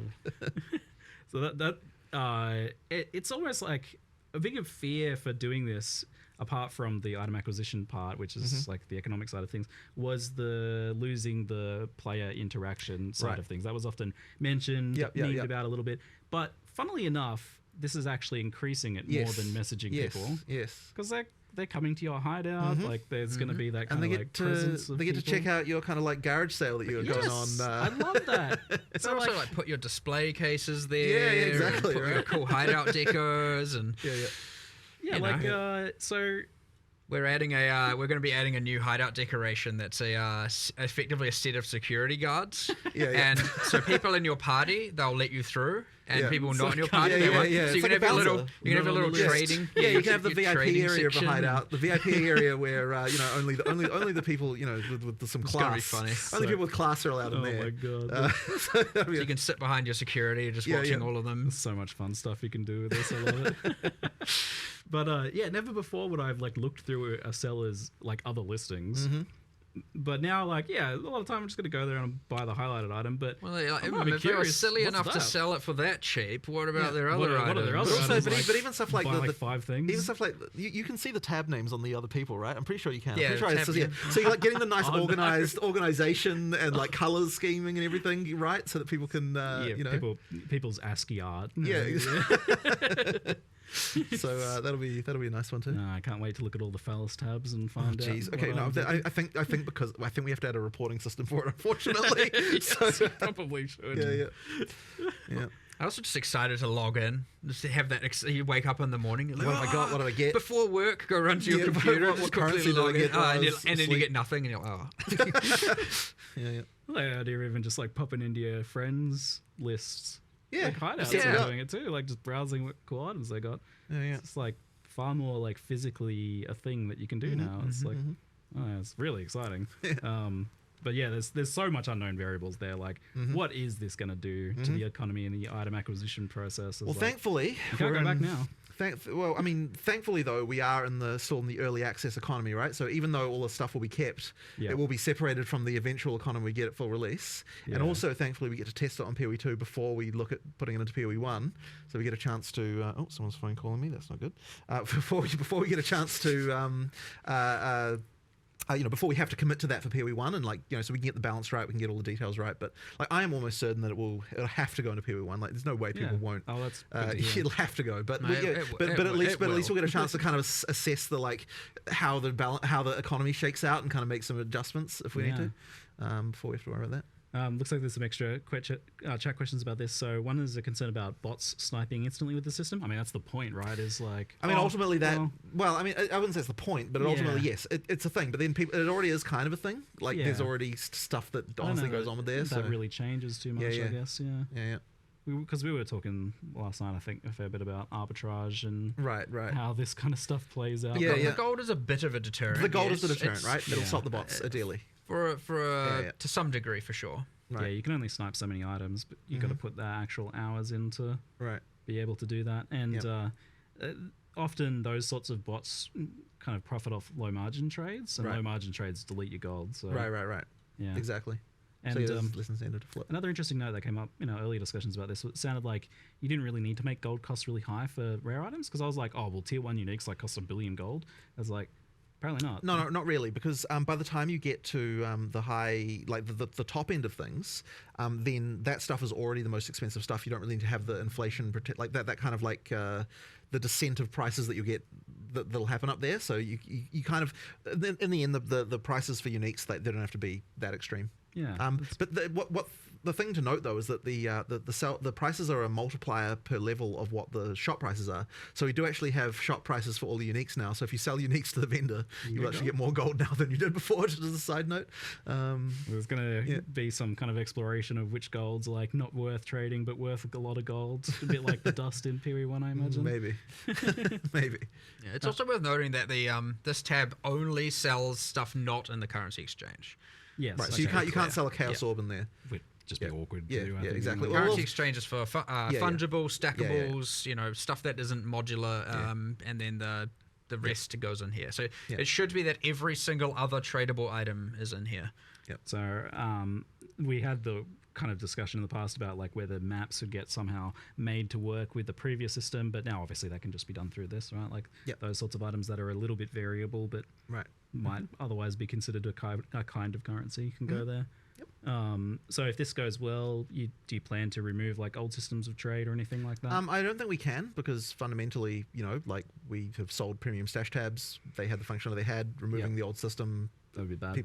People bought stuff. We can't delete what they paid for. And did you mention in the reveal that you can convert them over? Yeah, we did. So you can convert your existing tabs. If you bought them for the purposes of this, then converting them over is obviously the right thing to do. That's a thing we wanted to make sure. A lot of those long-term PoE 1 players have a seemingly infinite amount of premium tabs, largely for this reason, right? So it certainly wouldn't be right to all of a sudden be like, no, you don't get to use any of that anymore. You can fully just convert them. And that is why it's also just as important to work in PoE 1, because your micros are shared, right? You're not gonna, so there will be a little bit of a time there where if you convert them, of course, the PoE 1 doesn't have this tab type, so they won't show up, which is a bit annoying. But once it gets added to PoE 1, then they'll work. Yeah, right. We'll try to make sure that doesn't take too long. There's the question of, will functionality of the trade site be in-game in some capacity? So that's something that we really want, and we even had a prototype of this. I saw it. Yeah. So it's a thing that we are working on, but unfortunately didn't quite make it for 030. There's some stuff we want to do. I am personally still a believer in that the website's going to be a better experience because, like, the typing, like, Web is just designed web for stuff that. is sort of designed for this kind of thing. Yeah. And ultimately, when you click the button on the website, your character in game still moves. So, like, if that's a thing. But on the other hand, for discoverability for new players and that kind of stuff, it is And good it's to have huge something for in game. console. And well, here's the thing. I reckon for console, it's still better to use the website because you can use your phone and you can search for stuff on your phone. I suspect Like, a little console controller, typing text with a console controller is just fundamentally crap, right? So, like, you know, like typing with a phone is just easier. Often you don't have to type anything in text in these searches. It's true, though, it's true. But look, we are going to do it. It's just that, like, it isn't quite There's done. a bit of each to their own as well. Sure. A lot of people are very excited about the idea of an in-game one, and It is a feature that we it's in will do. progress. It is a feature we will do. We just haven't. it's in progress and it's close. Yeah. It seems wild to me that I can like push a button on my phone and my character goes to someone else's hideout. Yeah, well, you know, the magic of the internet, I guess. I'm getting old, I guess. Yeah. You mentioned that like there's more things on the horizon that you would potentially like want to do with this as well, like in-game features of things. I mean, yeah, like obviously the first question people will have about once you've got in-game trade searching, you know, when's Awaken trade coming, that kind of thing. I mean, look, maybe one day, you know, like it certainly opens the door to it. Like, you know, I wouldn't want to say that it's not going to happen. Like there's stuff that we could do there, but yeah, like there's a lot of UI issues to sort out. There's quite a lot going on with that. Like it's kind of one of those things that I'd look at a bit later. But yes, obviously something people want. It's all under consideration though, which is for sure very cool and very quite a pleasant surprise. Well, like the goal, it is nice to get to the point of not feeling like to be, you know, I'm sure it's only for some players or whatever, not feeling like you have to use third-party applications and stuff like that. It can, you know, not to say Awaken Trade is dodgy, but there are some that obviously are a little bit suspect. People are a bit like, no, I shouldn't have to do this. I don't want to do this. You know, it gets you can get a bit scared about it, and it can be a little bit like, you know, especially when all of a sudden they're asking you to provide information you shouldn't have to be providing them, and you know, that kind of stuff. So getting away from all of that, having it be all nice, secure, done by us and everything is the ideal goal. But you know, one step at a time. You know, this is a big step, but we'll see what's next after we test this out. Let an economy test it for us, get it to PoE 1, you know, all that kind of stuff, and then we'll take it. As I said, every trade system reveals its problems. Maybe that's just the next problem. So another question here is like when you click like secure item or like buy item on the site and it's going to take you to the hideout, it's like, is that locked in and other people can't then click it? Or no, they multiple, it is technically a race. Yes, we'll see how that goes. Like I think it should be fine. But yeah, that is just worth understanding. That's going to be interesting for like those mega deals and see like 10 people loading in all at once trying to grab it. Who can click the fastest? Who loads faster? Thankfully, the loading time should be a lot better. Yeah. In this version than they were in the past. We're doing a bunch of engine changes, which I'm hoping is going to go well. Obviously, you know, when you make changes, there can be worth bringing up stability and performance. Yeah. So, we've done a pretty big amount of rewrites to the engine this version. You know, we've like the goal is obviously making the game faster. It should be quite a lot faster in terms of frame rate. There's still some kind of one of the load times is definitely a lot faster. There's still some concerns around like shader pop-in type issues, which we're kind of working on at the moment. But ultimately, it should be better, and we've also unlocked a lot more optimization opportunities for the future. So things should be better in this regard, I am hoping, especially for consoles, where, you know, we've seen a pretty good performance uplift. And you know, things are looking pretty good, but yeah, still more to do. But yeah, that's definitely something that we're taking really seriously. And you know, one of the other things that I'm really hoping we don't run into is another stupid operating system bug like we've been having with the damn freezers, right? Like we've made changes that I think will work around those, but fundamentally the Windows 11 scheduler is completely broken.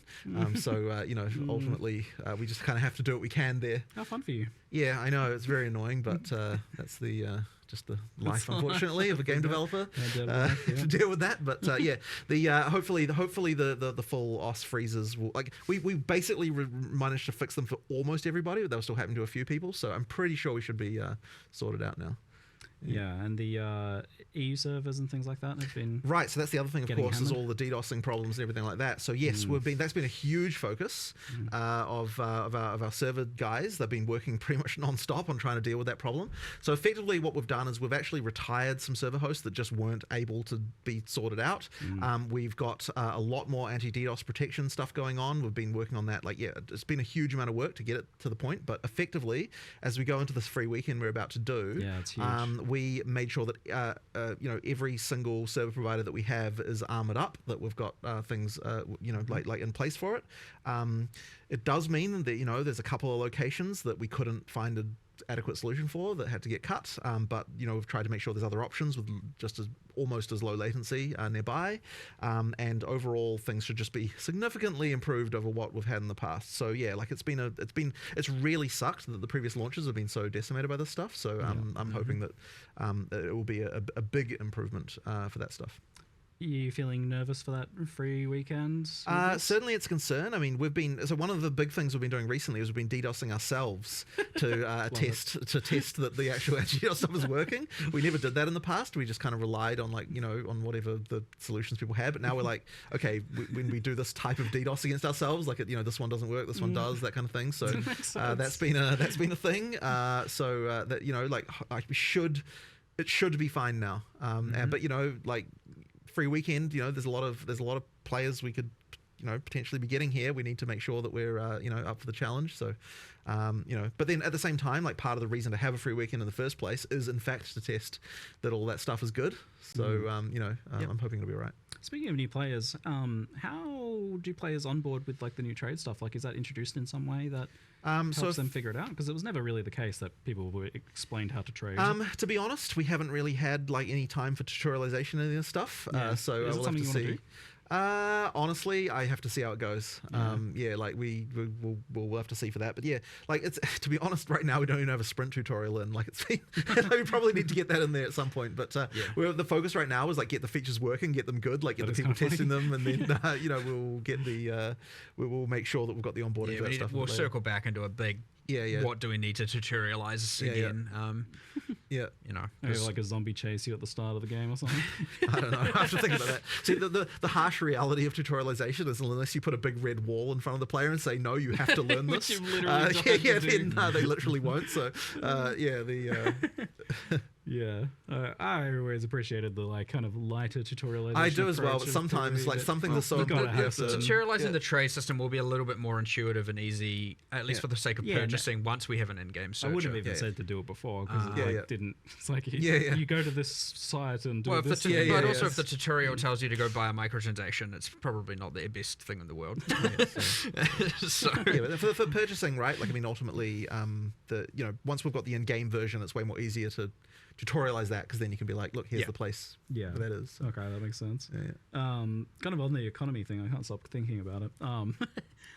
So another thing is, in PoE2 at the moment in particular, there's been some pretty wild exchange rates of currencies and inflation and things like that. I believe the current price of apologies is a little bit off. It's a bit hard to track down exactly. It's 2,000 exalts to a divine. Right. That's quite a number. I mean, part of the, when we were looking at this, actually, one of the reasons why we did the whole higher tier currency thing was partly to add stuff in the middle between divine and exalt, but also absorbing some of those exalts into other things by having the higher tier ones be dropping and that kind of stuff. There was a little bit of thinking around that, but also the implication of this is that we're not syncing enough exalts. So there's some that we'd have to think about whether or not we want to start doing some more syncs for that. I'd say that's probably the main thing is that exalt exchange rate would be the... I'm curious from your perspective, when do you look at something like this and consider it an issue and why? And I think it was up to 969 before, and then we were like, this is... I specifically remember the screenshot that was sent to me of the exchange rate, and I was like, oh okay, this is bad. I also wonder whether it's just that the divines, people are wanting to value those more, they're sinking more of those into uniques, maybe. I was surprised that they ended up being valued as much as they were in PoE2 because of the way vials work, but we're talking about this and you're saying that the idea is maybe at the highest end you do sink a bunch of divines in case you land a socket, and now you've got exceptional items too, maybe divines become even more valuable. I don't know that's a problem, but the other thing of like exalts being devalued maybe is a problem. But Yeah. I don't know. I'm curious. I expect exalts will be not that valuable still, and that's fine Well, because ideally the more common, especially in-game high trade rate, will be the higher tier ones. There actually will be a slightly more sync for exalt in the way the map mods work now, because you've actually got a reason to go up to 6 mods every time. Yeah, so that'll sync a few more exalts that way, and so I guess we'll see how that works out too. Yeah. I'm curious, like, so when you look at the number, you see 969, and you're like, that's a problem. I'm curious, like, what from your perspective is the problem with that? I'm curious what the delineation is between something just being a market phenomena, and it's like, that's the way it is. Your average player, like, it's a bit different when it's a mirror. And it's hard to explain why necessarily, but I guess, most people can probably relate with that. But when you all of a sudden are seeing something not like over 900, you're like, every now exalt you find is just nothing. Like, it's nothing. It's there is a threshold. I don't know where that exact threshold is, and the threshold will be different for each person. But like, at least if you to be able to quantify it as like, I've found 1% of a divine every time you find an exalt, assuming 100-to-1 ratio. Yeah. You still, at least that feels like something. Feels like something, you're right. And now you're like, okay, I'm getting 0.1 and now it's 0.05. You're like, what are we talking about here? We're just in a point where like every exalt is, you're getting into filter it out territory kind of thing at that point, which is not great just because the value is so. I mean, you're talking about it being like worth a Reign of Chaos card from PoE 1 kind of thing. The higher tier ones. I mean, look, I'm really interested to see what the trading dynamics end up with the higher tier ones, like whether stuff starts to get priced in greater exalts or something like that. I'm curious to see. I have no idea honestly what will happen, but we'll see. There's not a set currency to price your items in. Like, what are they going to be? Like, all different things? Or it'll normalize into something. Yeah. There'll be a thing that everyone knows to do. I'm curious about, like, so let's say you go to someone's hideout to buy an item. Obviously, you'll know the price of that item, so you can visit your exchange in preparation to like get the correct currency to buy that item. But if you like see other items in their thing, can you like, I don't know, use the other person's exchange or exchange currency? Do you have to go back to your hideout and exchange? It's just how does that work? I would think awkwardness. Ange probably would let you. I think that will work. It'd be cool if you use could the currency exchange in the other person's hideout. It's the same NPC, right? That would. I actually genuinely don't remember if you can use other people's ones. But there's no reason you shouldn't be able to. Yeah, we can make that work. I feel like that'd be good if not. So you can make it work. I don't know if I've ever even tried to do that. Chat says you can. Okay, good. Okay, if you can, you can. I genuinely am like, have I ever actually tried to do that? I feel like I just default go back to my hideout. Yeah. Here's my advice to sellers then, is to put your currency exchange person next to your vendor so that you can get a few extra impulse buys. Oh, they're the same person. Oh, really? Yeah. So we moved it to her. Yeah. And are they both the long neck boy? Or wait, no. That's a different thing. No, that's a different thing. It's Ange, the person from King's March. It was one of the MTXs that you can get the long neck boy to. Yes, that's a different thing. I was enjoying that people were like calling it a good doggo. Such strange. That's fully separate. Okay. This is Ange. You find her in King's March in Act 4. And you get, if you haven't got a hideout, you get a quest to go get a hideout, and then once you claim it, so you don't have to get your hideout in the endgame now, or from buying a micro, I guess.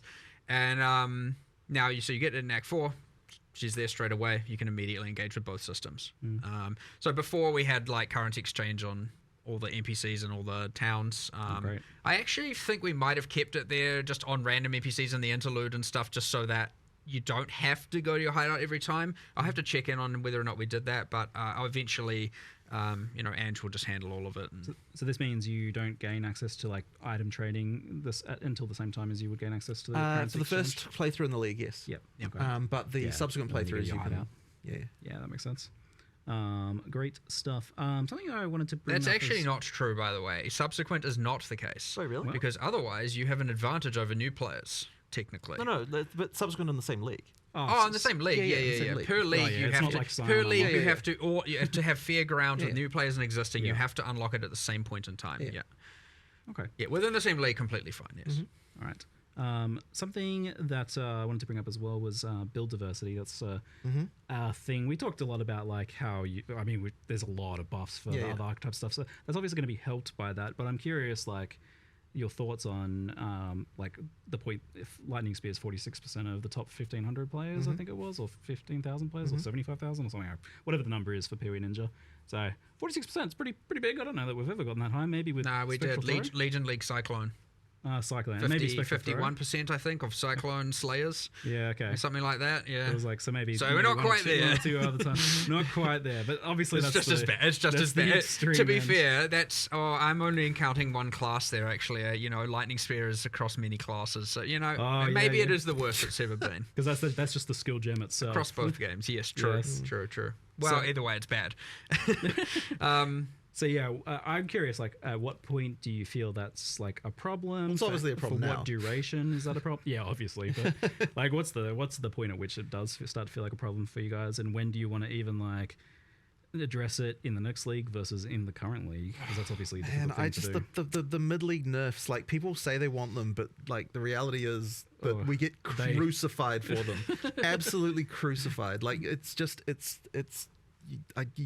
if you get on it fast if you get enough, on it, yes, you have to get on it so fast, basically, to make it get okay. away with it. Yeah. And if you can find it, themselves. but if you don't know about it for 3 days, well, I know it's silly to say, how do you not know about it for 3 days?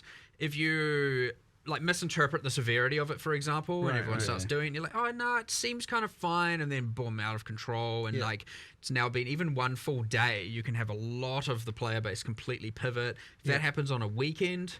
If certain people are away and busy, especially people in balance, Jonathan or I, and stuff like that, obviously we'll, support other people forward. Like you get our staff are playing and all that. So like this stuff does get around and we do learn about it. But like if you slip by even a day, you get to the point where you now have to make an excessively hard decision, which is like make 50% happy or 50% angry, right? And it's like it's lose-lose.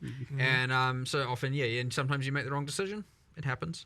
But look, it's less about like there's a number that's wrong, and it's more about like the way we looked at it this time is like look at all of these bad builds. Like why? Like these need to not be this bad. Like you shouldn't be able to make this many mistakes, this many bad decisions, this many wrong decisions through supports, passives, everything, all of that. And it's like we just need to bring all of that up. Now, by doing so, you're bringing everything up. You can't just have Lightning Spear go up proportionally to everything. There's no one's gonna swap and play all this other stuff that's now, in that kind of same level of balance. So yeah, the outliers have to come down. It just has to. You do it, and in this case, we definitely thought it would be best to, some people will say you should have done it in the league. Yeah. Maybe they're right. Whatever. We're doing it now. We're bringing down those outliers. So yes, Lightning Spear is nerfed. Let's just rip that Band-Aid off. And honestly, if you're surprised by that, come on. But like there are, an insane amount of increases to bad things, wrong decisions. They all should be brought up in line. There should be a lot more viable options, a lot more good things, a lot more viable different classes. The hard part's going to be that the support gem changes are certainly going to result in a bunch of new exploits, and that's going to be real rough because we're going to have to then make all those hard decisions again of like, do we nerf this, do we not, kind of thing for each of those.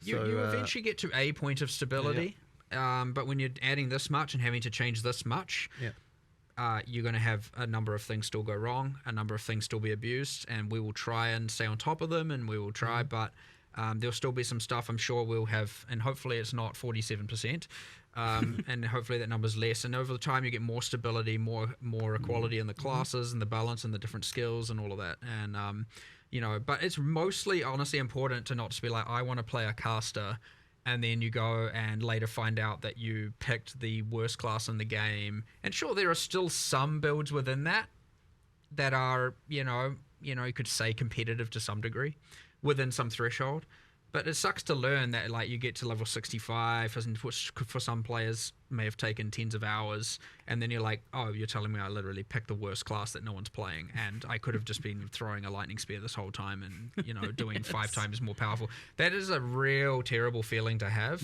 And so making it that you don't like, if the worst was only slightly worse than the best, slightly, so within some margin that you're still at least feeling powerful. You're just not, it's it I feel like or a can, complete idiot. then at least you don't feel absolutely terrible about it when people are just like, you made the wrong choice, like you have to re-roll, you're just like, well, that's like I'm demoralized. How are you supposed to know that at the start without doing a bunch of research, right? And so yeah, that hopefully over time, and I'll say this is a huge step towards that, we eliminate as much of that just really wrong, bad choices as possible. Make things more obvious and intuitive and all of that, and bring up the floor really. And yeah, keep you don't bring up the floor, not bring up everything, because again, otherwise, what is a 0.1 second boss fight when it's now 0.09 second boss fight? You know what I mean? Like the ceiling has to come down when they're that extreme in particular. So. I wish you guys didn't have to worry about balance so much, but the reality is that unfortunately you do have to get it to a certain point so that you can even assess that whatever changes you're making or new systems matter, that they are good or fun or whatever. You just can't assess that when something's too far out of alignment. So do you think, like, if something is looking like it's getting to the point of a lightning spear again in the future, that would be a mid-league nerf, despite not being like a bug or anything? You can't necessarily tell, because at the point where, like, it's what Mark it's said too far earlier, like gone. you look at it and you go like, is this actually that bad? And it's very easy to be wrong, and you don't, like, by the time 20% of the community is playing it, it's too late to nerf it. Well, it's because they've invested items, they've they've invested their invested in wealth, stuff, right? Like, you and now you nerf it's it. like you have to make the call before that point. And It's tough. you drive a portion of those players to then quit by taking away the fact literally that, all of them they will. will, yeah. right? Well, probably, yeah. Yeah. Well, you could argue real. the nerf is in line such that it's still competitive and good, but they won't feel and see it that way necessarily, right? Like, they put all their investment and their wealth of the league into that, and they're taking that away is brutal. So it's like, who do you make quit? And that's it. It's a ultra terrible decision. So, but again, eventually they will taper off, and you won't get that level of extremity occurring that often. Like, and I hope so for you guys, because on the flip side, like, I mean, imagine the PB1 went through the same thing. Still happens there I as think well. part of the Inspector thing, though, Fergus, is when lovely. we were going through it, there were less tools for everyone to see what the, like, disparities were. Yeah. And so, like, I feel like as more information is there, like, people feel worse about their bad choices than what they previously did. I can realize just how bad I am. Yeah, exactly. So it actually, I think, does exacerbate it a little Quantifiable. bit. Like, we're going through this now in a bit of a different time than what we did initially, when we had, because like early PoE1 had tons of terrible balance going on all over the place. Like, I remember like some of the stuff that was happening here. So, but yeah, we just can't get away with as much now these days. The old guaranteed crit flask. Yeah. Yes. Yeah. With your 1500 That crit restores multi. charges on crit. Right. Oh Right. no. Yeah. On leveling, so leveling builds are kind of another topic in general as well. Like, do you guys are you looking a lot at, like, leveling build diversity within each class, or even across classes in some case, where some things are strong enough, like Rake Stomping Grounds, where spellcasters are doing it? Is there a point where you... I mean, I want to look at things all through the game, really. Like, I just want the fundamental underlying skills to just be fun. Like, so I'm not really necessarily looking at a skill as, like, this is an in-game skill versus a leveling skill. Like, to me, they need to serve both purposes. And, like, when we're looking at skills, we're like, can the scale to in-game? But, of course, it also has, is it fun in campaign? Like, both of those need to be true. I wouldn't, like, classify one skill or another as fitting into one of those categories. Yeah, do you kind of, like, aim to have at least a few for each archetype that feel good then, so you're not kind of like feeling like there's only one way to level a certain character? I mean, or something like that? as I said, ideally all the skills feel good. I mean, I know that we need to improve some of them, but that's part of the It's a- goal of what we're doing it's a here, tall right? order. Not always the design makes Well, sense it's like early with on. the monk, for Some example. You know, lightning, ice, clearly better than the wind Right. physical version, right? And so may make changes to that subcategory. Ice archer, and then there's the clunkiness with the poison ranger, and so because most people are leveling as lightning when they are playing archers instead of lightning spear, they're which whatever. They were playing lightning, and the other things, like, sure, there's a couple of things that are still good, but like, there are clear things that are losing comparatively to the others within each of the classes. And so we focus on a lot of those. We looked at, like, look, these aren't being played, and why? Let's see if we can get them to be played competitively with the things that people are playing on those classes. So yeah, and I mean, things like Sorceress, where you have, at top 15,000, 0 to 0.1% play usage on literally one of 7 classes, not great. Like, so that gets something way more drastic. So that's not just like bring up cold a bit. It's kind of like, all right, we need to do something crazy here and just like shift everything and pivot. And now we've got something that's a kind of promoting this multi-elemental, and honestly, playing each of the elements is probably still just better anyway. But yeah, now you got the multi-element and combining a lot more a lot more and passives and everything. Yeah, like, there's like so much going on there though. It's like there are so many variables changing that it's almost impossible to predict what is even going to happen here though. So we might come out of this and now another class is at 0%, maybe. Then we have a new goal to fix. You know what I mean? Like, but that's not by design. Like, you don't want that to happen. Yeah. But we'll see. Yeah, I don't know. It's exciting. I don't know what I'm going to play. I'll tell you that. I have no idea. I'm like, I was struggling between the unarmed, the elemental. Well, I said I'll play the worst class, so I need to know what the worst class is so that I can play it. What people aren't playing. Yeah, because I have to work on release day because trying to make sure everything's stable and and fixing anything we can. I get that day to see what's the worst class, and then I'll jump into that just so I can experience it and see how we want to. That's very good. It also makes it more challenging. I like it. You like the arbitrary challenge of play the worst one. Speaking of worst ones, on the topic of like defenses, we had a lot of discussion about armor and how good it is, and it got a pretty hefty buff this time around in terms of it being able to apply to elemental damage through modifiers and nodes on the tree and such, and that looks really, really good. Do you think that there's any other fundamental issues with armor? Because I know you were looking at it as a whole and deciding even if you wanted it to work the way it does. Well, the thing that people would probably say is the worst part about it is that they take a big hit and they can still take a lot of damage. Yeah. But the thing about that is when we look into it, it's like it's still pretty damn good percentage reduction if you look at it. So like I was sort of less confident that was the true issue with it, and that's when we were looking at like, well, what is the actual weakness of this thing? That's when we started to look at the elemental part. Smith of Catawba was alleviating that, and it's like, okay, that's probably not acceptable that you have to, in order to mitigate the elemental, get the insane max res, and thus go Smith of Catawba. So like, well, hold on, we need to take that, make that not be so mandatory. Let's instead increase the elemental side of it, and that way you're not like feeling obliged to play Smith of Catawba to get the insane high max res.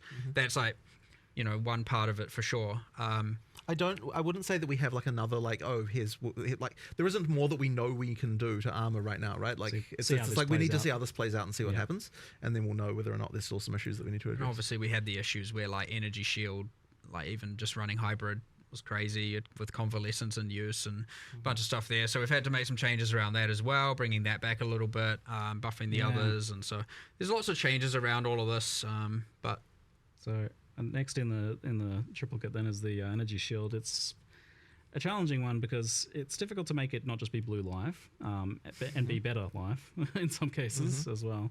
How do you guys feel about where that is at the moment? I feel like the culprit is recovery. Like energy shield is supposed to be a defense. It is somewhere between a defense and a life pool. As much as a lot of people might not want to hear it, we're going away from like, look, recharge should be the way you recover energy shield. I agree. We need to better embrace that and not have just every other way under the sun to get it back. I can't remember the specifics. The patch notes I'm sure will tell you. But yeah, it's like, anything that's kind of just like overly trivializing having infinite amount of energy shield is certainly the current main issue. So yeah, I mean, that's part of it, but like, again, like the whole weapon swap convalescence thing, which we have made changes around, is also just like, you get the bonuses of convalescence without having to incur the spirit costs while you're doing your DPS kind of thing is not okay, like, at least not from our end, so making changes around that as well. But yeah, I mean, before that it was Grim Feast, and so it's been a couple of problems, but like ultimately, I'd say they're more equally balanced now, those three defenses, and on average, armors come obviously up, evasions come up, more predictable things, less, and then energy shield, some of the recovery means have come down that are not recharge, and we've added a lot more ways to make recharge better. Cool. Yeah. That's what I want to see. Just to be clear. Yeah. It's not. I want to see what like chunky energy shield pools look like, where you actually have to like recharge in some way or build to recharge. I like playing that way personally. Yeah. Again, I did this league as well. It can be I really quite enjoy rewarding. Like when I've played that sort of like Wicked Ward styles and stuff It's in just the past. you get into the problem where because especially with the mana thing, you have to put 30% of your tree into mana, and then you have to put so much into not only increasing your energy shield but also into the 2 recharge axes. And you end up like, okay, hold on, I'm putting so many points into this just to be on the same level as something else, or just to feel like I can kind of basically survive. Whereas like other classes are just like, as much as Armour has its disadvantages, warriors are rocking around with double the life of the other the average ranger, and they're pretty beefy for sure, and especially the titans, and then you get your all the smiths with all the resist, and so there is some certainly tanky warriors going on out there for sure. But yeah, doing the elemental thing with that will go a long way, and the deflection with evasion will go a long way. Parry and block being way just predictable.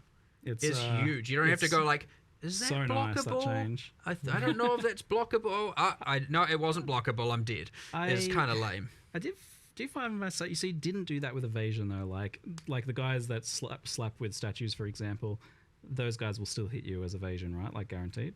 The slams will still hit you with evasion, yes, Yeah. but the deflection applies to everything. So curious about. So was it the case that you put deflection in? And you felt like, okay, we probably don't need to do the evasion thing like we did with block because There was we've got discussion of deflection. that, and I can't remember exactly why we decided not to do it in the end. Well, it was kind of one or the other, and we thought that the deflection being, because both are too strong, you'd have to water them down to some degree, and having one watered down seems bad because then you could have that and have deflection be 20%, and then you're like, what the hell's the point in this? Like, you invest all of that into it and don't really get much. So having to not water them down was the main idea, and thus you get to have both, and you get to have deflection being the thing that is like ultra predictable, and evasion can obviously still be quite strong, but not with the whole applies to everything thing going on. So I agree. I can see both ways. Yeah. We landed on this one. We'll see how it works. But yeah, I always agree with the I don't know if I can avoid this or not. Yeah. At least deflect, that's great. And with block and parry now, that's also great. So I don't know. We'll just have to see how it plays a little bit though. But I fully see both sides 100%, and I wouldn't say I'm confident that one is necessarily completely perfect over the other. And good job in advance on solving the spell suppression issue with deflection by tying it to evasion, so that not like I don't have to play my Templar and have a mandatory investment in deflect. Yeah, we made that a Appreciate specific that. goal, and we kept getting stuff like Suppression. Ugh. it being granted from other. I'm like, no, it must come from evasion. Otherwise, we're just going to have like every single character in the game having to get 100% chance from flat things from sources, and then we're going to have now every single character has their like specific way of getting 100% suppression equivalent. I kind of wonder if you don't just do that in PoE1 for suppression as well, but that's a topic for another day, I guess. Yep, different live streams topic. Different live stream. Not to say we have any plans there right now, just to calm anyone down before they're like suppression dead. Just hold on. But different live streams topic. How's your schedule feeling overall? Like, you feel like you will be moving into the next Path of Exile 1 expansion in the 2 months expected, and then having the next PoE2 we're for definitely the end of the going year? to hit those deadlines. Like, there's no question of that. Yeah, you guys are however, resolute. it's certainly it's certainly hard to get to meet them. Like, it's difficult. But like, it's so much better to commit to the date, and just make sure. It is. It's been difficult to adapt to this new cycle for sure. We obviously want to do everything we can for every patch and the next patch, and this requires a more parallel work going on and parallel thinking, and to be able to make sure that each game gets the correct time. You need to make sure, okay, if you're working on 030, you got to make sure at some point people are pulled off of it to work on 327, for example, right? That has to happen. Otherwise you don't get enough time. And especially considering after 030 comes out, you've got an amount of time of fixing things and addressing problems. Hopefully not too much, but you always have a little bit of that to do. And so all of a sudden that can extend even further. And so yeah, you have to at some point, and it can feel very unintuitive to be like, well, 030 is what the whole team's working on. The team's excited. Everyone's like, yes, we're doing it. We're prepping all the marketing. And it feels weird to then just start pulling people off of the thing that you're kind of working your immediate goal towards and have them working on a future thing. And same with vice versa. You get a little bit of that. And it is a little bit hard to obviously deal with, and we're adapting to it. But we're doing pretty well, and we're on track still for 327. So it's like 2 really good expansion updates, with the recent Path of Exile 1 doing I think really well, and then this one is huge. I hope that you guys can settle in, and this feels like a reasonable workload soon, because what isn't right? It isn't this week, I can tell you that. No, seems people are going to need a bit of sleep soon. But we'll go down to the bottom of our Q&A doc if we can, and we'll just wrap up with a couple of the last random questions. And if you're watching live, the patch notes are out, so we'll try and get you over to them soon. But there's got a few random questions here. Divination cards coming to Path of Exile 2 soon, or is there a plan for that, or no timeline, but they will be coming. Yeah. All right. Hot swapping between controller, mouse, and keyboard. Unfortunately, wasn't ready. A bunch of work was put into it. So it sounds like it's getting close. It's getting closer, but it just unfortunately wasn't finished. Yeah, fair enough. Yeah. Any chance we get mercenaries in PoE 2? Mercenaries are fun. I like them.